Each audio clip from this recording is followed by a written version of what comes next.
नमस्कार मंडळी, मी अभिषेक आपलं सर्वांचं स्वागत करतो केसरीच्या चलते चलते या पॉडकास्टच्या एका नवीन एपिसोडमध्ये. मंडळी, आज आपल्यासोबत केसरीचे एक ट्रॅव्हल एक्सपर्ट आहेत. खूपच अनुभवी, हँडसम, आपल्या आयुष्यातली पहिली नोकरी आणि याच नोकरीद्वारे यांनी पूर्ण जगभ्रमण केलेलं आहे. अख्ख्या जगाचा प्रवास करत असताना त्यांचा प्रवास आतापर्यंत कसा झाला आहे हे आपण आज जाणून घेणार आहोत. संतोष, चलते चलते या पॉडकास्टमध्ये तुझं स्वागत आहे. आपल्या मंडळींसाठी एक छोटंसं इंट्रोडक्शन. मंडळी नमस्कार, मी संतोष काशीनाथ पातेरे. थँक्यू अभिदा की ऑपॉर्च्युनिटी दिल्याबद्दल. कारण आयुष्यात पहिल्यांदाच हा पॉडकास्ट करतोय, थोडंसं सांभाळून घे नक्की. Relax relax relax. संतोषला काळजी करण्याची काही आवश्यकता नाही आहे. मी काय, आपले ऑडियन्स, त्यांना सगळ्यांना तुझं प्रेम आहे. सगळे पर्यटक ज्यांनी तुझ्याबरोबर टूर केलेले आहेत त्या सगळ्यांना खूप आनंद होणार आहे या पॉडकास्टमध्ये तुला बघताना. तर संतोष, लहानपण तुझं कसं झालं? म्हणजे असं हे एक प्रोफेशन आहे, म्हणजे इवन आम्ही मोठे होत असताना कधीही कोणी विचारलं की मोठा होऊन काय व्हायचं आहे, तर कोणाला पोलीस इन्स्पेक्टर व्हायचं आहे, डॉक्टर, इंजिनियर, असं काहीतरी मोठे मोठे प्रोफेशन्स सगळ्यांना माहीत असायचे. पण कोणी असं म्हणायचं नाही की बाबा मला मोठा होऊन काहीतरी टूर लीडर व्हायचं आहे. कारण हा एक असा फील्ड होता की जे ओपन अप झालेलं नव्हतं. तर लहानपणात तुझं स्वप्न काय होतं? नक्कीच अभिदा, कारण मी जेव्हा माझा जन्म म्हणजे माहीमचाच आहे. माहीमच्या फिशरमॅन कॉलनीमध्ये जन्म झाला आणि तिथून मग शाळेची सुरुवात होती सरस्वती मंदिर, जे आपल्या नक्की ऑफिसच्या मागचीच आहे. म्हणजे जर शाळा आजही ती 75 इयर्स तिला कंप्लीट झालेली आहेत. शाळेत येत जात असताना केसरीचं ऑफिस नेहमी पाहायला मिळायचं. तर असं बघायचं केसरी. आता इतिहासात तर वाचलं होतं की केसरी म्हटल्यावर लोकमान्य टिळकांचं नावच आठवायचं. पण नक्की केसरी काय आहे? तर मग हळूहळू त्याचा शोध घ्यायला लागलो की कशा प्रकारचं ते ट्रॅव्हल कंपनी आहे, पण ट्रॅव्हल्स अँड टूर्स करते. त्या संदर्भात थोडी क्युरिओसिटी वाढत गेली. शाळेतलं शिक्षण झाल्यानंतर जसं कॉलेज जॉईन केलं, तर कीर्ती कॉलेज दादर या ठिकाणी माझं ग्रॅज्युएशनपर्यंतचं मी शिक्षण घेतलं. आणि इतिहास हा माझा पहिल्यापासूनच फेवरेट सब्जेक्ट होता. नेहमी इथून जात असताना म्हणजे घरातून निघाल्यानंतर जेव्हा बसचा प्रवास व्हायचा, तर येता जाता केसरीचं जे LG रोडचं जे ऑफिस आहे ते पाहायला मिळायचं. पुन्हा तीच क्युरिओसिटी वाढायची आणि पुन्हा एकदा आपण ह्या इंडस्ट्रीकडे ओढले जातो. आणि जसं ग्रॅज्युएशनचं शेवटचं वर्ष होतं, त्याच वर्षी विचार असा केला की का नाही आपण एक वेगळा अनुभव या इंडस्ट्रीचा घेऊया. आणि त्या कारण तेव्हा एक ऑपॉर्च्युनिटी मिळाली. तर जर आपल्याला आठवत असेल ना की 20 एक वर्ष आधी की एक डिसेंबर-जानेच्या दरम्यान आपले इंटरव्ह्यूज व्हायचे. हो, हो. नाही, ते अजूनही साधारण डिसेंबर-जानेवारीच्या वेळी आपली हो, कारण रिक्रुटमेंट सीझनच्या आधी असते. आपले ते बरोबर. इंटरव्ह्यू व्हायचे. आणि त्या वॉक इन इंटरव्ह्यूजमध्ये तो देखील मी पार्ट होतो. त्यावेळी म्हणजे तो फॉर्मल शर्ट्स वगैरे घालून आपण प्रत्येक जण त्या हां ना, रांगेमध्ये उभे कॉलेजमध्ये असायचो. टी-शर्ट घालायचे आपण, शर्टमध्ये वगैरे यायचं, इंटरव्ह्यू पहिलाच. नक्कीच. आणि ते एकदम टाय वगैरे लावून यायचं आणि व्यवस्थित वगैरे. आणि रांग तर प्रचंड होती. कारण केसरीचं ऑफिस तेव्हा अपुरं पडायचं. त्यामुळे व्हिक्टोरिया चर्चच्या जी शाळा आहे, त्या शाळेत देखील आपलं पूर्णपणे ते असायचं. आणि जवळ-जवळ आम्ही नाही म्हटलं तरी त्यावेळी देखील एक 400 प्लस मुलं त्या ठिकाणी होतो. आणि मुलांबरोबर मुली देखील त्यावेळी होत्या. तर खरंच म्हटलं की अरे कशा प्रकारचं असणार आहे, काय आहे? कारण प्रोफेशनबद्दल फार काही आयडिया नव्हती. हा माझा मित्र, त्याने मला थोडक्यात काही सांगितलं होतं, काही गोष्टी सांगितल्या होत्या. त्या संदर्भात थोडेफार अभ्यास करून आलो होतो की जानकारी घेऊन आलो होतो. पहिला राउंड झाला, दुसरा राउंड झाला, 2 राउंड नंतर 3rd राउंड जेव्हा होता, तर त्यावेळीचे आमचे डायरेक्टर्स त्यांनी थोडंसं म्हणजे इंटरव्ह्यूमध्ये सजेशन दिलं की तुझं जर का शेवटचं वर्ष आहे, तर we will suggest to you की तुम्ही जस्ट तुमचं ग्रॅज्युएशन कंप्लीट करा आणि तुम्ही पुन्हा इथे तुमचा इंटरव्ह्यू देऊ जॉइन शकता करा. किंवा तुम्ही जॉइन करू शकता या ठिकाणी. आणि त्यांचं सजेशन घेतलं कारण एक्झामचा काळ आणि आपला पीक सीझन म्हणजे टुरिझम इंडस्ट्रीचा सीझन जो सिमिलरच साधारण होता. सिमिलर असं. तर त्यामुळे ग्रॅज्युएशनची एक्झाम दिल्यानंतर मग पुन्हा जॉईन केलं. सुरुवातीला थोडी मनात धाकधूक होती. त्यावेळेचे आमचे जे मॅनेजर होते त्यांनी पहिलंच सेक्टर जे दिलं होतं ते म्हणजे सिक्कीम दार्जिलिंगचं. अच्छा, अच्छा. म्हणजे तू जेव्हा शाळा कॉलेजांमध्ये केसरी हे ऑफिस बघत होता आणि मनात एक कुतूहल होतं की हे काय करतात इकडे, हे कसलं ऑफिस आहे. ते कुतूहल पूर्ण करण्यासाठी तू एखाद्या इंटरव्ह्यूला येतो, सिलेक्ट होतो. सिलेक्ट झाल्यानंतर तुला सांगितलं जातं की तुझं ग्रॅज्युएशन पूर्ण कर आणि ग्रॅज्युएशन झाल्यानंतर किंवा झाल्या तुला टूरवर जावं लागतंय. म्हणजे साधारण तुझं वय किती, 21-22 वर्षाचा असशील तू? हो, साधारणतः 22 वर्षांचा त्यावेळी होतो. आणि आता केसरीत किती वर्ष झाली तुला? केसरीत मला आता 20 वर्ष कंप्लीट झालेली आहेत. 21वं चालू आहे. वाव. सो म्हणजे साधारण तुझ्या ज्या वयाला तू जॉईन केलं होतंस तेवढीच वर्ष तू आता या प्रोफेशनमध्ये घालवलेली आहे. हो, नक्कीच. बघता-बघता ही 20 वर्ष म्हणजे 2 दशकं कधी निघून गेली हे देखील कळलं नाही. Very nice. मग पहिलं सेक्टर कुठचं होतं तुझं? पहिली सुरुवातीला जसं मी सांगितलं, की मला सिक्कीम, दार्जिलिंग, कोलकाता, सिक्कीम, दार्जिलिंग जे त्या काळी आपण ऑपरेट करायचो, हे पहिलं सेक्टर मला मिळालं होतं. बऱ्याच जणांनी सांगितलं होतं, खूप खडतर प्रवास असतो, खूप खडतर ही टूर आहे. पण पहिलं सेक्टर मिळाल्यावर आपली पॉवर एकदम जबरदस्त होती, की हां, नक्कीच एकदम एन्थूज होता आणि तिथपर्यंत पोहोचलो देखील. त्यामुळे त्या सेक्टर्सकडनं बरंच काही शिकायला मिळालं. राईट. सर्वात मोठं तरी माझ्यासाठी पहिलं गणित होतं, की घरातला एकुलता एक मुलगा असताना पहिल्यांदा परराज्यात जात होतो. हा अच्छा, मोठा राज्याच्या अनुभव होता. बाहेरच पहिल्यांदा राज्याच्या पडत बाहेरच होतास. पहिल्यांदा पडत होतो. त्यामुळे तो एक मोठा अनुभव होता. आणि 2005चा जर काळ पाहिला आपण, तर एक फ्लाइट जर्नी तेव्हा तेवढे हो, पॉप्युलर एवढं नव्हते. पॉप्युलर नव्हतं. बरोबर. त्यावेळी ट्रेनचाच प्रवास जास्त व्हायचा. गीतांजली एक्सप्रेसमध्ये मला त्यांनी बसवलं होतं आणि जवळ-जवळ 28-30 तासांचा प्रवास करून मी हावडा जंक्शनला उतरलो होतो. वॉव! सॉलिड असतं म्हणजे साधारण एप्रिल किंवा मेचा सीझन असतो तो आणि कलकत्त्यामधली ती गरमी तुला हो, वेलकम हो. करत असते नाही का? हां, एकतर तो 30-32 तासाचा प्रवास, ट्रेन युज्युअली लेट आणि म्हणजे ते ट्रेनची काय कंडिशन असायची. मला वाटतं त्यावेळी तर तिकडे म्हणजे लोकं पॅन्ट्री मधूनच जेवण वगैरे मागवायला लागायचं. पण ते जेवण म्हणजे आपल्यासारखं जेवण नसायचं. त्याचा एक विशिष्ट वास आणि चव असायची नाही का? नक्कीच दादा. कारण आता काय होतं, की तो जो प्रवास होता आणि त्या राज्याला जी जॉइन करणार होती, ती पूर्णपणे बंगालची लोकसंख्येमध्ये बंगाली जास्त असायचे. हं. त्यामुळे त्या प्रकारची ती जेवणाची चव आणि ते ट्रेनमध्ये अ, बरं केलं होतं, की आईने माझ्या पहिल्या दिवशीचा टिफिन दिला होता. पण नेक्स्ट आता 28-30 तासांचा प्रवास म्हटल्यावर 2-3 जेवणं आली. मग तो एक वेगळा अनुभव, की चला परराज्यातलं काहीतरी खायला मिळतं, की चव वेगळी येते. मधले जे स्टेशन्स यायचे मोठ्या प्रवासामध्ये तिथून उतरायचं, पुन्हा बॅग्स सांभाळायच्या आणि सगळ्यात मोठं प्रयाण म्हणजे आपले स्नॅक्सचे बॉक्स. हं. कारण त्यावेळी आपण लोकल टूर्सला, आपल्या डोमेस्टिक टूर्सला स्नॅक्स सॅम्पल्सचे पूर्णपणे इथून घेऊन जायचो. एक वेगळा अनुभव त्यावेळी अनुभवायला मिळाला आणि पहिल्या प्रवासात बऱ्याच काही गोष्टी देखील शिकायला मिळाल्या. अच्छा, मग पहिला पहिला टूर लीडर कोण होता तुझा? पहिला टूर लीडर त्यावेळी माझा होता तो म्हणजे विलास सांगळे. विलास सांगे. Nice. One of senior tour leader आपले मिस्टर विलास सांगळे. तर हे होते. त्याचबरोबर तेव्हा मला चेतन शिर्के, देवराज डोंगरे यासारख्या सिनियर टूर लीडर्सबरोबर देखील मला काम करण्याचा त्यावेळी मोका मिळाला. अच्छा. हे दिग्गज सगळे तुझ्याबरोबर प्रवास करत आलेत नाही का? केसरीच्या या वर्क कल्चरमध्ये मेंटरशिप हे खूप महत्त्वाचा भाग आहे. संतोष या प्रवासामध्ये त्याला अजून कुठचे प्रदेश बघायला मिळाले, कुठे-कुठे फिरता आलं, हे आपण आता जाणून घेऊया. तर संतोष, जसं तुझं पहिलं सेक्टर होतं सिक्कीम, दार्जिलिंग, तसं तुझं पहिला टूर लीडर कोण हे तुझ्या लक्षात आहे का? पहिला टूर लीडर नक्कीच आणि कारण पहिल्या टूर लीडरला कधीच विसरता येत नाही. बरोबर. विलास सांगळे हे आज आपले सिनियर टूर लीडर आहेत. हे माझे पहिले टूर लीडर होते. वॉव! त्याचबरोबर सिक्कीम दार्जिलिंगचे अजून दिग्गज म्हणजे चेतन शिर्के, देवराज डोंगरे ह्यांच्याबरोबर देखील मला काम करण्याचा त्यावेळी लाभ मिळाला होता. वॉव! म्हणजे असं आहे, की बाबा आगेने तुझं सगळं असा परीक्षा घेतली गेलेली आहे आणि एकदम पक्का टूर लीडर झाल्याशिवाय टूर लीड करता आली नाही. अच्छा, पहिल्या टूर लीड करायचा सेक्टर कुठचा होता? पहिलं टूर सेक्टर लीड करण्यासाठी मला मिळालं ते राजस्थान. ओके. म्हणजे जसं की नॉर्थ ईस्टला जरी सिक्कीम दार्जिलिंग हे पहिलं सेक्टर जरी असलं, तरी तिकडच्या टूर्सच्या बऱ्याच कणखर किंवा टफ मानल्या जायच्या. पण त्या तुलनेत राजस्थानची हिस्ट्री आणि हिस्ट्रीच्या जवळचं असल्यामुळे आणि 2-1 वर्षात त्या ठिकाणी मला टूर लीडर बनण्याचा मोका जो मिळाला, सर्वात प्रथम तो राजस्थान या ठिकाणी मिळाला. अच्छा. मग राजस्थानच्या अशा काही आठवणी आहेत तुझ्या पहिल्या टूर्सच्या? बऱ्याच आठवणी आहेत दादा. म्हणजे नॉर्मली जर आपण पाहिलं, तर माझ्या दोन्हीकडे म्हणजे मी जे दोन्ही सेक्टर केले ते पहिल्या टूर्स लीड करताना मला माहीत नाही नारळ कदाचित व्यवस्थित फुटला नव्हता माझा. कारण काय सांगता येईल, की मी जेव्हा टूर्स करत होतो त्यावेळी माझ्याबरोबर माझा असिस्टंट होता आदित्य म्हणून आणि आम्ही दोघांनी सुरुवात केली टूरची. टूरची सुरुवात झाली माउंट आबूपासून. मेवाडचा पाठ करत होतो. माउंट आबूपासून सुरुवात झाली. माउंट आबू व्यवस्थित झाल्यानंतर उदयपूरला पोहोचलो. उदयपूरला देखील उदयपूरचं साईट सीइंग सगळं व्यवस्थित केलं आणि उदयपूरहून निघतोय मी, ते म्हणजे अजमेरकडे जाण्यासाठी. पण वाटेत तुम्हाला माहिती असेलच, की आपण चित्तोडगड हे पाहतो. हं. आणि राजस्थानचा इतिहास हा चित्तोडगडशिवाय अपूर्ण आहे. हे आपल्या बरोबर. सर्वांनाच परिचित असेल. आणि त्याच संध्याकाळी मी एकलिंगजी टेम्पल पाहून येत होतो मंडळींना घेऊन आणि मला फोन एकलिंगजी आला. महाराज. हां.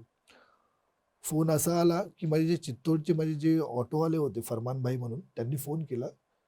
त्यांनी सांगितलं, की "संतोषभाई उद्या चित्तोड बंद आहे तर आपलं साईट सीइंग होणार नाहीये. हो. अरे बापरे म्हटलं, असं कसं रे? म्हटलं काय आहे? तर मुद्दा होता गो हत्याकांडचा. त्यावेळी ते आंदोलन झालं होतं त्या संदर्भात. तो विषय निघाला तर कशा प्रकारचा आहे. मग गाईड जे आपले आहेत संजीवजी म्हणून, त्यांच्याशी चर्चा झाली. त्यांनी देखील सांगितलं. एकंदरीत आम्ही ह्या मुद्द्यापर्यंत पोहोचलो की ह्या आंदोलनाला जी गती मिळणार आहे ती सकाळी 9 नंतर आहे. मग अशा व्यवस्थित काय करता येईल. आज उदयपूरहून जर चित्तूरचा प्रवास म्हटलं साधारणतः 3 तासांचा तरी आहे. हम्म. तर आम्ही ठरवलं की मॉर्निंगला लवकर निघायचं आणि मला पहिलं म्हणजे जसं साधारणतः 8 वाजेपर्यंत मला त्या ठिकाणी पोहोचून चित्तोडगडच्या आतमध्ये एंट्री करायची विथ माझ्या ऑटोज बरोबर. हम्म. माझ्यासोबत जवळजवळ 40 एक लोकांचा ग्रुप होता आणि आम्ही दोघे होतो आणि एका बसचा ग्रुप होता. पण तो मग आता कशा प्रकारे पहिला चॅलेंजेस की ब्रेकफास्ट पॅक घ्यायचा आहे. पण विदाऊट ब्रेकफास्ट तर घेऊ Of शकत course. नाही. पुन्हा टाइम वेस्ट होणार. त्यामुळे तो बसमध्येच खायचा आहे. सगळ्या त्यावेळीची म्हणजे ऑपरेशनला कल्याणी होती. कल्याणीशी आमचं बोलणं वगैरे झालं. कल्याणी म्हणते, "अरे बापरे! आता काय करायचं?" हम्म. पण आता तिकडची परिस्थिती अशी होती की त्याशिवाय पर्याय नव्हता आणि मला मंडळीनं चित्तोड स्किप करू शकलो असतो मी तेव्हा. हो, परंतु ही परिस्थिती चित्तोड आहे शिवाय लोकांना सांगून तू स्किप करू शकला हा असतास, पण तू असा डिसिजन घेतलास, ऑपरेशनशी बोललास आणि असं ठरवलं की आपण पॅक ब्रेकफास्ट घेऊन चित्तोड करणार आहोत 9 वाजेच्या आधी with all the autos that are available. Yes. Okay, that's good आणि डिसिजन. तो एवढं चांगलं वाटलं की लोकांचा देखील त्याला प्रतिसाद मिळाला. लोकांना ती जी परिस्थिती होती ती सत्य परिस्थिती आपण सांगितली आणि मग तशी तशी पूर्वसूचना देऊन आपण बाकीची तयारी करून घेऊ. हॉटेलवाल्यांचं सहकार्य मिळालं की त्यांनी पॅक ब्रेकफास्टसाठी तेवढ्या शॉर्ट टाईममध्ये तयारी दाखवली. काही बेसिक प्रकारचा ब्रेकफास्ट घेऊन आम्ही निघालो कारण पॅक ब्रेकफास्ट होता शेवटी. आणि आम्ही साधारणतः 7:30 म्हणजे 7:30 पावणे 8 पर्यंत आम्ही पोहोचलो चित्तोडच्या पायथ्याशी. आमच्या रिक्षाच तयार होत्या आणि आम्ही ऑटोज कारण आपल्या मोठ्या बसेस काही चित्तोडमध्ये जात नाहीत. त्यामुळे बाहेर ऑटोज मग आम्ही चित्तोडगडवर गेलो. साधारणतः 2-2.5 तासांचं ते साईट सीइंग आहे ते कंप्लीट करून आम्ही पुन्हा खाली आलो आणि खाली आल्यानंतर तिथूनच आम्ही आमच्या बसमध्ये बसून पुढे निघालो आणि ऑन द वे आम्हाला लंच वगैरे घ्यावं लागलं. ते थोडा शेड्यूलपासून आपण वेगळं केलं. पण ते लोकांनी एवढं ॲप्रिशिएट केलं की लोकांना ते भावलं कारण चित्तोड बघणं हा एक वेगळा अनुभव आहे. आज कितीही म्हटलं की चित्तोडमध्ये वेगळे पॅलेस असे काही सजवलेले नाही आहेत, सारे रूम्स आहेत. पण ॲज अ टूर लीडर मला नेहमी वाटतं की राजस्थानचा इतिहास हा चित्तोडगडशिवाय अपूर्ण आहे. नाही, ॲब्सोल्युटली बरोबर आहे ते. आणि 300हून अधिक किल्ले असलेला हा भारतातला 3ऱ्या क्रमांकाचा राज्य आहे, जिथे सर्वात जास्त फोर्ट्स आहेत. आणि चित्तोडचा आपला स्वतः एक इतिहास आहे. आणि महत्त्वाचं काय माहिती आहे, कुठच्याही डेस्टिनेशनला जरी आपण गेलो आणि जिथे आपण लोकांना घेऊन जातोय, ते घरातून निघालेले असतात या अपेक्षेने की आपण काहीतरी नवीन एक्सपिरियन्स करणार आहोत, आपण काहीतरी नक्कीच. नवीन बघणार आहोत. आणि हा एक्सपिरियन्स आणि हे जी अरेंजमेंट आहे, हे आय थिंक अविस्मरणीय असणार आहे त्या लोकांना. Because they will always remember की तिकडे काय चॅलेंज आलं आणि तरीही त्या चॅलेंजमधून मार्ग काढून आपण साईटसीइंग कंप्लीट केलं. ऑफकोर्स जे येणारे जे पर्यटक असतात ते बेसिकली साईटसीइंग करायलाच आलेले असतात आणि ते कुठच्याही परिस्थितीत करता यावे तोच आपला एक्सपर्टीज आहे. नक्कीच. सो तुझा जो कस आहे हा खूप लवकर पहिल्या टूर पासूनच लागलेला होता. हो, कारण आजही 18 वर्ष झाली, पण मला असा आता किस्सा सांगताना असं वाटतं, की अरे आत्ताच जसं अचानक घडून गेलंय. एवढं नंतर बाकी सगळं काही आठवतंय त्या दिवसांपासून, की त्या गोष्टी कुठे विसरल्या जात नाहीत. पण मला आणि आदित्यला तेव्हा गेस्टनी आपल्या बरंच ॲप्रिशिएट केलं. त्यानंतर आमची टूर जयपूरला जरी एंड जरी झाली, तरी लोकांना आनंद होता आणि लोकांच्या चेहऱ्यावर तो दिसत होता. त्याच प्रकारचा एक वेगळा अनुभव मला सिक्कीमला देखील मिळाला, जेव्हा पहिलाच ॲज अ टूर लीडर म्हणून टूर करत होतो. सेम आंदोलनाचा फटका इथे होता जसा गो हत्याकांड तिकडे होता गोरखा मुक्ती मोर्चाचा. हम्म. कोलकाताचं साईटसीइंग तर झालं. कोलकाता करून ओव्हरनाईट जर्नी तेव्हा असायची आपली आणि ती करून पोचलो मी सियालदाला. पण ज्यावेळी ट्रेनला रात्री 10 वाजता बसलो, त्या दिवशी दुसऱ्या ट्रान्सपोर्टरचा फोन आला, उद्या इथे सगळं बंद आहे. अच्छा. कारण गोरखा मुक्ती मोर्चा आहे आणि दार्जिलिंग तुला माहिती आहे हो, त्यावेळी एकदम भरपूर इंटेन्स, अग्रेसिव्ह खूप होतं. अग्रेसिव्ह होतं. पुन्हा डोक्यात तारे वाजलेले. आत्ता तर दिवसभराचं साईटसीइंग होऊन ट्रेनमध्ये थोडीशी पाठ टेकतच होतो, तितक्यात सर्व चालू.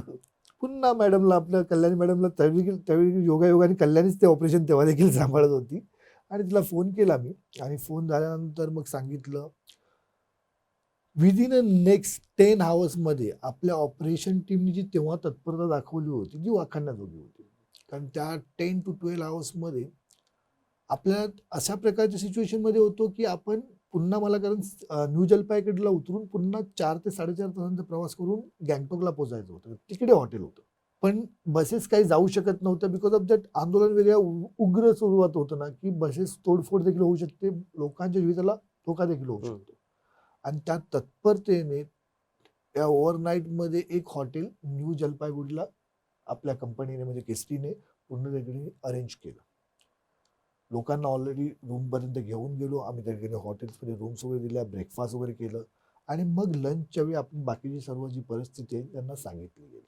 ते झाल्यानंतर त्या ठिकाणी हॉटेलला आपले सगळे बाकीच्या काही इंट्रोडक्शन वगैरे प्रोग्राम, काही गेम्स वगैरे असे एंटरटेनमेंट करून आम्ही हॉटेल्समध्ये त्या दिवशी राहणं पसंत केलं. बऱ्याच वेळा तुला तर माहिती आहे, ॲज अ टूर लीडर म्हणून अशी सिच्युएशन येते की गेस्टमधील काही जण असे असतात की नाही असं कसं, आम्हाला तर जायचंच आहे, गँगटॉकचं आमचं साईट सीइंग होणार नाही. म्हटलं सर त्याची जिम्मेदारी माझी, तुम्ही काही तुमचं मिस होऊन देणार नाही. ॲज अ टूर लीडर म्हणून मी तुमच्यासाठी तयार आहे. ऍक्च्युली महत्वाचा पॉईंट आहे. इंट्रोडक्शन, ग्रुप गेम्स हे सगळे असेच डिझाईन केलेले आहेत टूरमध्ये की ज्याच्यामध्ये आपण अख्ख्या ग्रुपला एकत्र करू शकतो, लोक नक्कीच. एकमेकांशी इंटरॅक्ट करू शकतात, मित्र बनवू शकतात. आणि हे करणं महत्वाचं काय आहे तर खाली दिमाग हा शैतान का घर आहे. बरोबर आहे. आणि म्हणून मग त्यांच्या डोक्यात कदाचित असे चमकत असतात की बाबा रे हे झालं नाही तर, एवढा लांब आलो हे नाही बघायला मिळालं तर. म्हणून त्यांना एंगेज ठेवणं हे खूप महत्त्वाचं आहे. म्हणून ते टूरची डिझाईन अशी असावी की ज्याच्यामध्ये हे स्किल असलं पाहिजे टूर लीडरचं, की सगळ्या ग्रुपला एकत्र ठेवावं आणि त्या सगळ्यांना एकत्र घेऊन अशा ॲक्टिव्हिटीज कराव्या की ज्याने ते ऑक्युपाईड राहतील. That is nice. सो NJPलाच राहिलात तुम्ही आणि नंतर मग पुढे गँगटॉकला गेला. दुसऱ्या दिवशी पहाटे आमचं प्रयाण होतं. लोकांना सांगितलं, इंट्रोडक्शनच्या वेळी सगळं सांगितलं, आपल्या टूरचा प्रोग्राम कसा असणार आहे, काय सांगितलं आणि सध्याची सिच्युएशन काय आहे. कारण तो प्रवास असा होता की जर का आम्ही त्या दिवशी प्रवास करण्याची जरी चेष्टा केली असती किंवा निघालो जरी आम्ही असतो आणि जर मध्यात कुठेही काही हानी झाली असती किंवा बसवर दगडफेक झाली असती तर ना मागे ना पुढे. बरोबर. तर सगळ्यात बेस्ट ऑप्शन आहे न्यू जलपाईगुडीचा होता. मंडळी, सिक्कीम दार्जिलिंग हे जे सेक्टर आहे, जसं तो सांगतोय सुट्ट्यांमध्ये एप्रिल-मेच्या सुट्ट्यांमध्ये त्याने तिथे पदार्पण केलं किंवा तो सीझन आहे तिकडे लोक जातात बघायला हिल स्टेशन ही.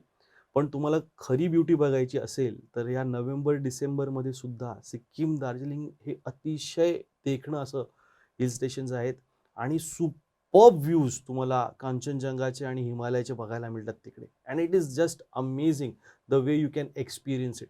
आता तिकडे जेवणाचे वगैरे पण काही एवढे इश्यूज नाही आहेत. तिकडचं पॉप्युलर जेवण म्हणजे तिथे जे मोमोज खाल्ले जातात, ते मोमोज आता इथे जगभर किंवा भारतभर सगळीकडे ते आता पॉप्युलर झालेले आहेत. ते ओरिजिनल मोमोज हे त्या ठिकाणी तुम्हाला खायला मिळतात. सो तिथे खाद्यपदार्थ वगैरे पण आता चांगली रुचकर मिळायला लागलेली आहेत. त्याचबरोबर तिकडची लोकं, त्यांचा राहणीमान, जो नीटनेटकेपणा तुम्हाला त्या लोकांमध्ये बघायला मिळतो, तो मला वाटतं भारतात तुम्हाला क्वचितच आणि काय खूप कमी ठिकाणी असं बघायला मिळेल. Will you agree or not? नक्कीच.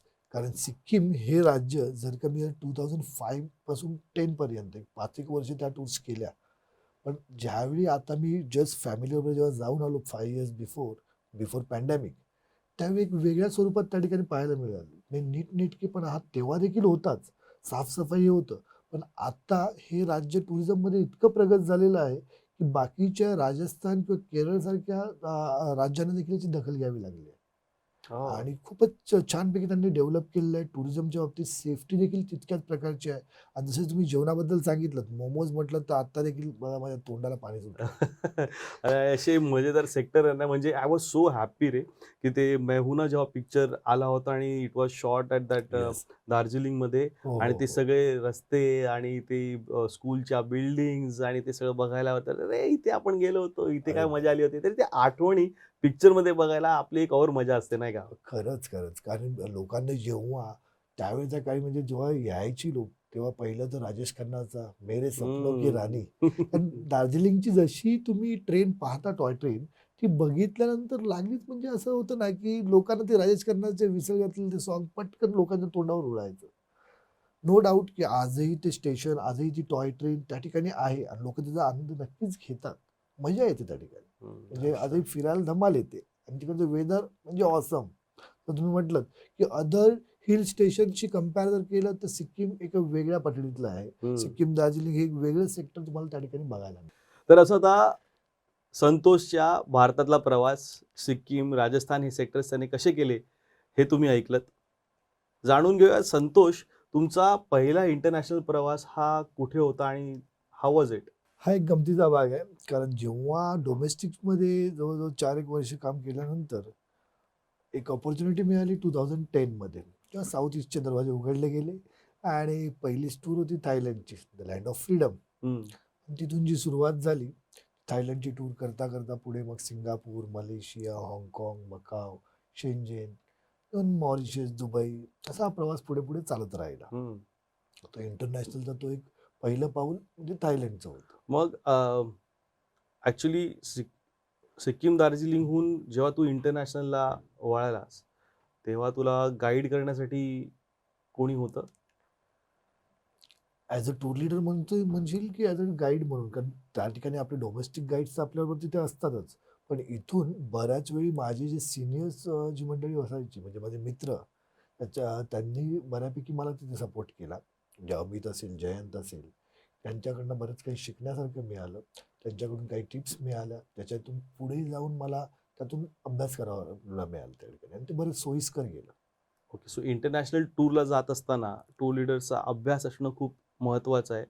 आणि एक टूर लीडर दुसऱ्या टूर लीडरला जी माहिती देतो, जे छोट्या छोट्या न्यूअन्सेस त्या जागेबद्दल सांगतो किंवा कुठे काय करावं, तुला कुठे काय मिळेल, जे लोकांच्या गरजा असतात, वॉशरूम्स म्हणा किंवा त्यावेळी टेलिफोन कॉल्स कसे करायचे, काय करायचे, हा सगळा जो प्रकार होता, हे गाईड करण्यासाठी तुम्ही गायडन्स घेताय तुमच्या सिनियर्सकडून. So that is the yes, yes. Mentorship, exactly what we are talking about. South ईस्टचा गमतीशीर प्रकार असा आहे की साऊथ ईस्टमध्ये सिंगापूर, थायलंड, मलेशिया किंवा हाँगकाँग हे तर पॉप्युलर डेस्टिनेशन असायचेच. पण आजकाल जे पॉप्युलर झालं आहे व्हिएतनाम, कंबोडिया किंवा इंडोनेशिया, म्हणजे तुला विचारतो मी की साऊथ ईस्ट तू चालू केलं तेव्हा काय साली सुरू केलंस? मी 2010मध्ये पहिली साऊथ ईस्टची टूर केली. राईट. 2010 मध्ये तुझी पहिली साऊथ ईस्टची टूर. पण साऊथ ईस्ट मधून तू ज्या इतर ठिकाणी फिरत फिरत फिरत पुन्हा व्हिएतनाम, कंबोडिया या ठिकाणी यायला तुला किती वर्ष लागली? जवळजवळ 6 ते 7 वर्ष लागली मला, कारण त्यावेळी हे डेस्टिनेशन तितके पॉप्युलर नसायचे. हां. 2016मध्ये मी जेव्हा पहिल्यांदा टूर केली Vietnam, Cambodia with Philippines, okay. ती टूर होती त्यावेळी. हं. आज आपण फिलिपाईन्स त्या ठिकाणी नाही करत होतो. आज आपला सगळ्यात जास्त भर व्हिएतनाम आणि कंबोडियावर आहे, पण त्याचसोबत व्हिएतनाम देखील सिंगली करतो. पण तिथून आपण 2016मध्ये केली, आणि कम्पेअर टू साऊथ ईस्ट थोडंसं वेगळं डेस्टिनेशन होतं. थोडासा नर्वस झालो होतो की कशा प्रकारे काय होईल, कशा प्रकारे करता येईल. नो डाऊट की गायडेड टूर्स होती, परंतु तिकडचं सगळ्याच गोष्टी ज्या आहेत त्या हो, कल्चर, सिंगापूरमध्ये लँग्वेज, करन्सी सगळंच वेगळं. सगळ्यातच फरक होता. आणि त्यामुळे तिकडचे म्हणजे ट्रान्झॅक्शन तर असे असायचे की लाखोंमध्ये शॉपिंग व्हायची लोकांची. नाही, अजूनही व्हिएतनाम वगैरे डॉंग हा जो प्रकार आहे, बालीला वगैरे जेव्हा आपण जातो तेव्हा इट इज फनी की तिथे लखपती होऊन गेल्यासारखं वाटतं सगळ्यांना. हो, नक्कीच. That was good. तर संतोष, आता तुझ्या या प्रवासामध्ये सर्वात जास्त एखाद्या डेस्टिनेशनला तू गेला असशील, तर तुझे सर्वात जास्त व्हिजिट ज्या डेस्टिनेशन झाले ते डेस्टिनेशन कुठचं? तर साऊथ ईस्ट एशियानंतर ॲक्च्युअली 2014मध्ये एक ऑपॉर्च्युनिटी मिळाली, ती म्हणजे युरोपची. आज युरोप म्हटलं की प्रत्येक टूर लीडरचं एक स्वप्न असतं. मी देखील ते पाहिलं होतं. थोडासा उशीर झाला येण्यासाठी, पुढे जाण्यासाठी, पण त्यात जिद्द काही सोडली नव्हती. की मला माहिती होतं की आज प्रामाणिकपणे आपण काम करतोय, प्रामाणिकपणे टूर्स करतोय, तर अभ्यास करून थोडंसं पुढे जावंच लागणार आहे. आणि युरोपचा 2014ला प्रवास सुरू झाला. पॉप्युलर युरोप म्हणजे वेस्टर्न युरोप ज्याला आपण म्हणतो, ती टूर सर्वात पहिली केली. आणि तिकडे सर्वात पहिला माझे गुरु होते म्हणजे ते म्हणजे सुदर्शन आंबेडकर. त्यांच्यासोबत मी एक ट्रेनिंग टूर म्हणून केली, आणि त्यानंतर पुढचा प्रवास युरोपचा चालू झाला. आज देखील जगातील जी टुरिस्ट आहेत त्यांचा सगळ्यात जास्त ओढा जो आहे तो युरोपकडे असतो. पॉप्युलर डेस्टिनेशन आहे. ते देखील आपल्या 4 ते 5 टूर्समध्ये करता येतं पूर्ण युरोप जर कव्हर करायचं असेल तर. पण एक छान आनंदाचा भाग आहे. जर आपल्यापैकी देखील कोणाशी करायचे असतील तर युरोपचा नक्कीच तुम्ही आनंद घेऊ शकता. ॲक्च्युली म्हणजे 2 महत्त्वाच्या गोष्टी त्याच्या बोलण्यातून तुम्ही आत्मसात केल्या असतील. तर युरोपसारख्या डेस्टिनेशनला जेव्हा टूर लीडर जात असतात, तेव्हा त्यांची तयारी करून घेणं हा एक कस असतो टूर लीडरचा. It's a very prestigious destination आणि प्रत्येक टूर लीडरचं जसं तू म्हणाला स्वप्न असतं युरोपला टूर करणं. आता त्याला उशीर झाला सांगण्याचा अर्थ असा आहे, की म्हणजे मीही त्याच प्रोसेसमधून गेलाय, तूही त्या प्रोसेसमधून गेलाय, जिथे प्रॉपरली आम्हाला उभं करून परीक्षा घेण्यात येते, रिटन एक्झाम घेतली जाते, वायवा दिला जातो. आम्ही माहिती कशी सांगतोय, आम्ही अभ्यास किती केलाय. कारण युरोपबद्दल बोलावं तितकं थोडं आहे. म्हणजे तुम्ही किती सांगू शकता, इतिहासाबद्दल सांगू शकता, त्यांच्या नक्कीच. कल्चरबद्दल बोलू शकता. बरं, तुम्ही एकाच वेळी साधारण 11-1 देश दाखवत असतात लोकांना. हो. त्यामुळे त्या 11 देशांची माहिती, तुम्ही ज्या ठिकाणी जाणार आहात त्याची माहिती, तिथे तसे गाईड नसतात. म्हणजे लोकल गाईड जिथे घ्यावे लागतात तिथे आपण घेतच असतो. पण इतर वेळी जी जनरल माहिती असते ती टूर लीडरला माहीत असणं ही खूप महत्त्वाची गोष्ट असते. त्याचा अभ्यास हा प्रत्येक टूर लीडर करत असतो आणि ज्याचा जम बसलाय टूर रीडिंगमध्ये अशीच मुलं अशा इम्पॉर्टंट सेक्टर्सला सिलेक्ट केली जातात. So it is a very grinding process ज्याच्यामधून आपण गेलोय. आणि दुसरी गोष्ट म्हणजे जसं तू म्हणालास की युरोप या सेक्टरमध्ये तू सर्वात जास्त टूर्स केले आहेत. तर मला प्रेक्षकांना सांगायला खूप आवडेल, की आपल्या सगळ्यांच्या प्रेमाच्या कारणाने, आपल्या सगळ्यांच्या प्रेमामुळे केसरीला बेस्ट इंटरनॅशनल टूर ऑपरेटरचा अवॉर्ड देखील मिळालाय. So that is a very prestigious achievement for Kesari, जे आपल्या सर्वांमुळे शक्य झालेलं आहे. So Santosh please continue. युरोपचा प्रवास झाल्यानंतर I think I should continue. तू मला वाटतं I don't remember if I am right 2012 नाही, आय स्टार्टेड इन 2007. आपण सर्वात जास्त टूर्स ज्या केल्या त्या एकत्र म्हणजे अमेरिकेला. हो, सो नक्कीच. यूएसएचे आपण असे एक्सपर्ट्स असे म्हणून म्हणवलं जातो. तर मी तिकडे 2007 मध्ये आलो. तू कधी मी आलेलास? 2015 मध्ये. ओह अच्छा, आफ्टर युरोप या सीझन तू 2014 अमेरिकेत नंतर आलास. पुन्हा लगेच 2015 मध्येच ती अपॉर्च्युनिटी मिळाली होती. आणि मी म्हणजे आनंदाने सांगेन आणि अभिमानाने सांगतो, की मला यूएसएचं जे प्रामुख्याने ज्ञान देणारा माझा गुरु आज माझ्यासमोर आहे, अभिषेक दा. कारण अभिदाने बऱ्याच गोष्टी यूएसए बद्दल सांगितल्या होत्या आणि त्याने एक गोष्ट प्रामाणिकपणे तेव्हा मला समजावून सांगितली होती, की या ठिकाणी संतोष तुला अपग्रेड करत असताना जे स्टेटस या इंडस्ट्रीमध्ये मिळतं, ते ॲज अ टूर लीडरचं एक प्रत्येकाचं एक असं म्हणतो ना, की एक ध्येय ठेवलेलं असतं, की अमेरिकेच्या टूर करणाऱ्या टूर लीडर्स किंवा टूर एक्सपर्ट्स हे होणं देखील तितकंच भाग्याचं समजलं जातं. आउटस्टँडिंग, आउटस्टँडिंग मानलं जातं येस. असं. आणि त्यांचे ते शब्द आजही माझ्या लक्षात आहेत. म्हणजे 2015 पासून आजही मी यूएसएच्या देखील तितक्याच टूर करतो, जितक्या की आपल्या युरोपच्या होत असतात. आणि आनंदाने सांगू शकतो, की अभिषेक दाबरोबर ती पहिल्यांदा आम्ही बऱ्याचशा धमाल मस्ती यूएसएच्या टूर्सला केलेल्या आहेत. जेव्हा देखील आम्ही भेटतो, नो डाऊट की प्रत्येक वेळी भेटणं होतं असं नाही. पण त्या काळात भेटणं असायचं. काही वेळा डेस्टिनेशनला पॅरलल टूर्स हो, असायच्या. फोनवरती नेहमी काय चाललंय, पुढे काय आहे, मागे काय आहे, हे कसे आहेत, ते कसे आहेत, इथे काय करायचं, तिथे काय करायचं, काही बदल झालेत की नाही, ह्या इंटरॅक्शनसाठी आम्ही नेहमीच एकमेकांच्या कॉन्टॅक्टमध्ये असायचो. नक्कीच. सो यूएसए वॉज अ धमाल डेस्टिनेशन मंडळी. म्हणजे एक काळ असा होता, अ, अमेरिकेमध्ये काहीच इम्पॉसिबल नव्हतं. Nothing was impossible. सगळ्या तुम्ही मागाल ती गोष्ट असेल ते साईट सीइंग, वेदर वगैरे सगळं, सगळं मॅनेज करून लोकांना खुश करणं, आनंदी करणं हे शक्य होतं. It is amazing. आजच्या काळात सगळेच देश बदललेले आहेत. युरोप बदलला आहे, अमेरिका बदलला आहे आणि लोकांचा त्या देशांकडे बघण्याचा दृष्टिकोन देखील बदलला आहे. तर त्याच्यामध्ये होणारे चेंजेस हे आम्ही आमच्यात करून घेत असतो आणि कुठच्याही नवीन डेस्टिनेशनला म्हणजे आता त्याने सांगितलं, की जेव्हा त्यांनी युरोपला टूर सुरुवात केली, तर सुदर्शन बरोबर त्याने पहिली टूर केली होती. So that's a concept that we used to have, ज्याच्यामध्ये आपण ट्रेनिंगला मुलांना आपण टूरवर पाठवायचो. की त्यांनी एकदा बघून घ्यावं आणि इट्स अ बिग इन्व्हेस्टमेंट. कारण एका मुलाला तिथे पाठवणं along with another tour leader, with a group to see how things work over there. कसं काम चालतं, तिकडची पद्धत काय, काय-काय मेहनत करायची आहे त्या ठिकाणी, कुठे प्रिकॉशन्स घ्यायचे आहेत. हे सगळं ट्रेनिंग देण्यासाठी एका व्यक्तीचं जेवढा टूर कॉस्ट असते, ती कंपनी बेअर करून तिथे पाठवत असते just to get them acquainted, prepared for a sector like Europe.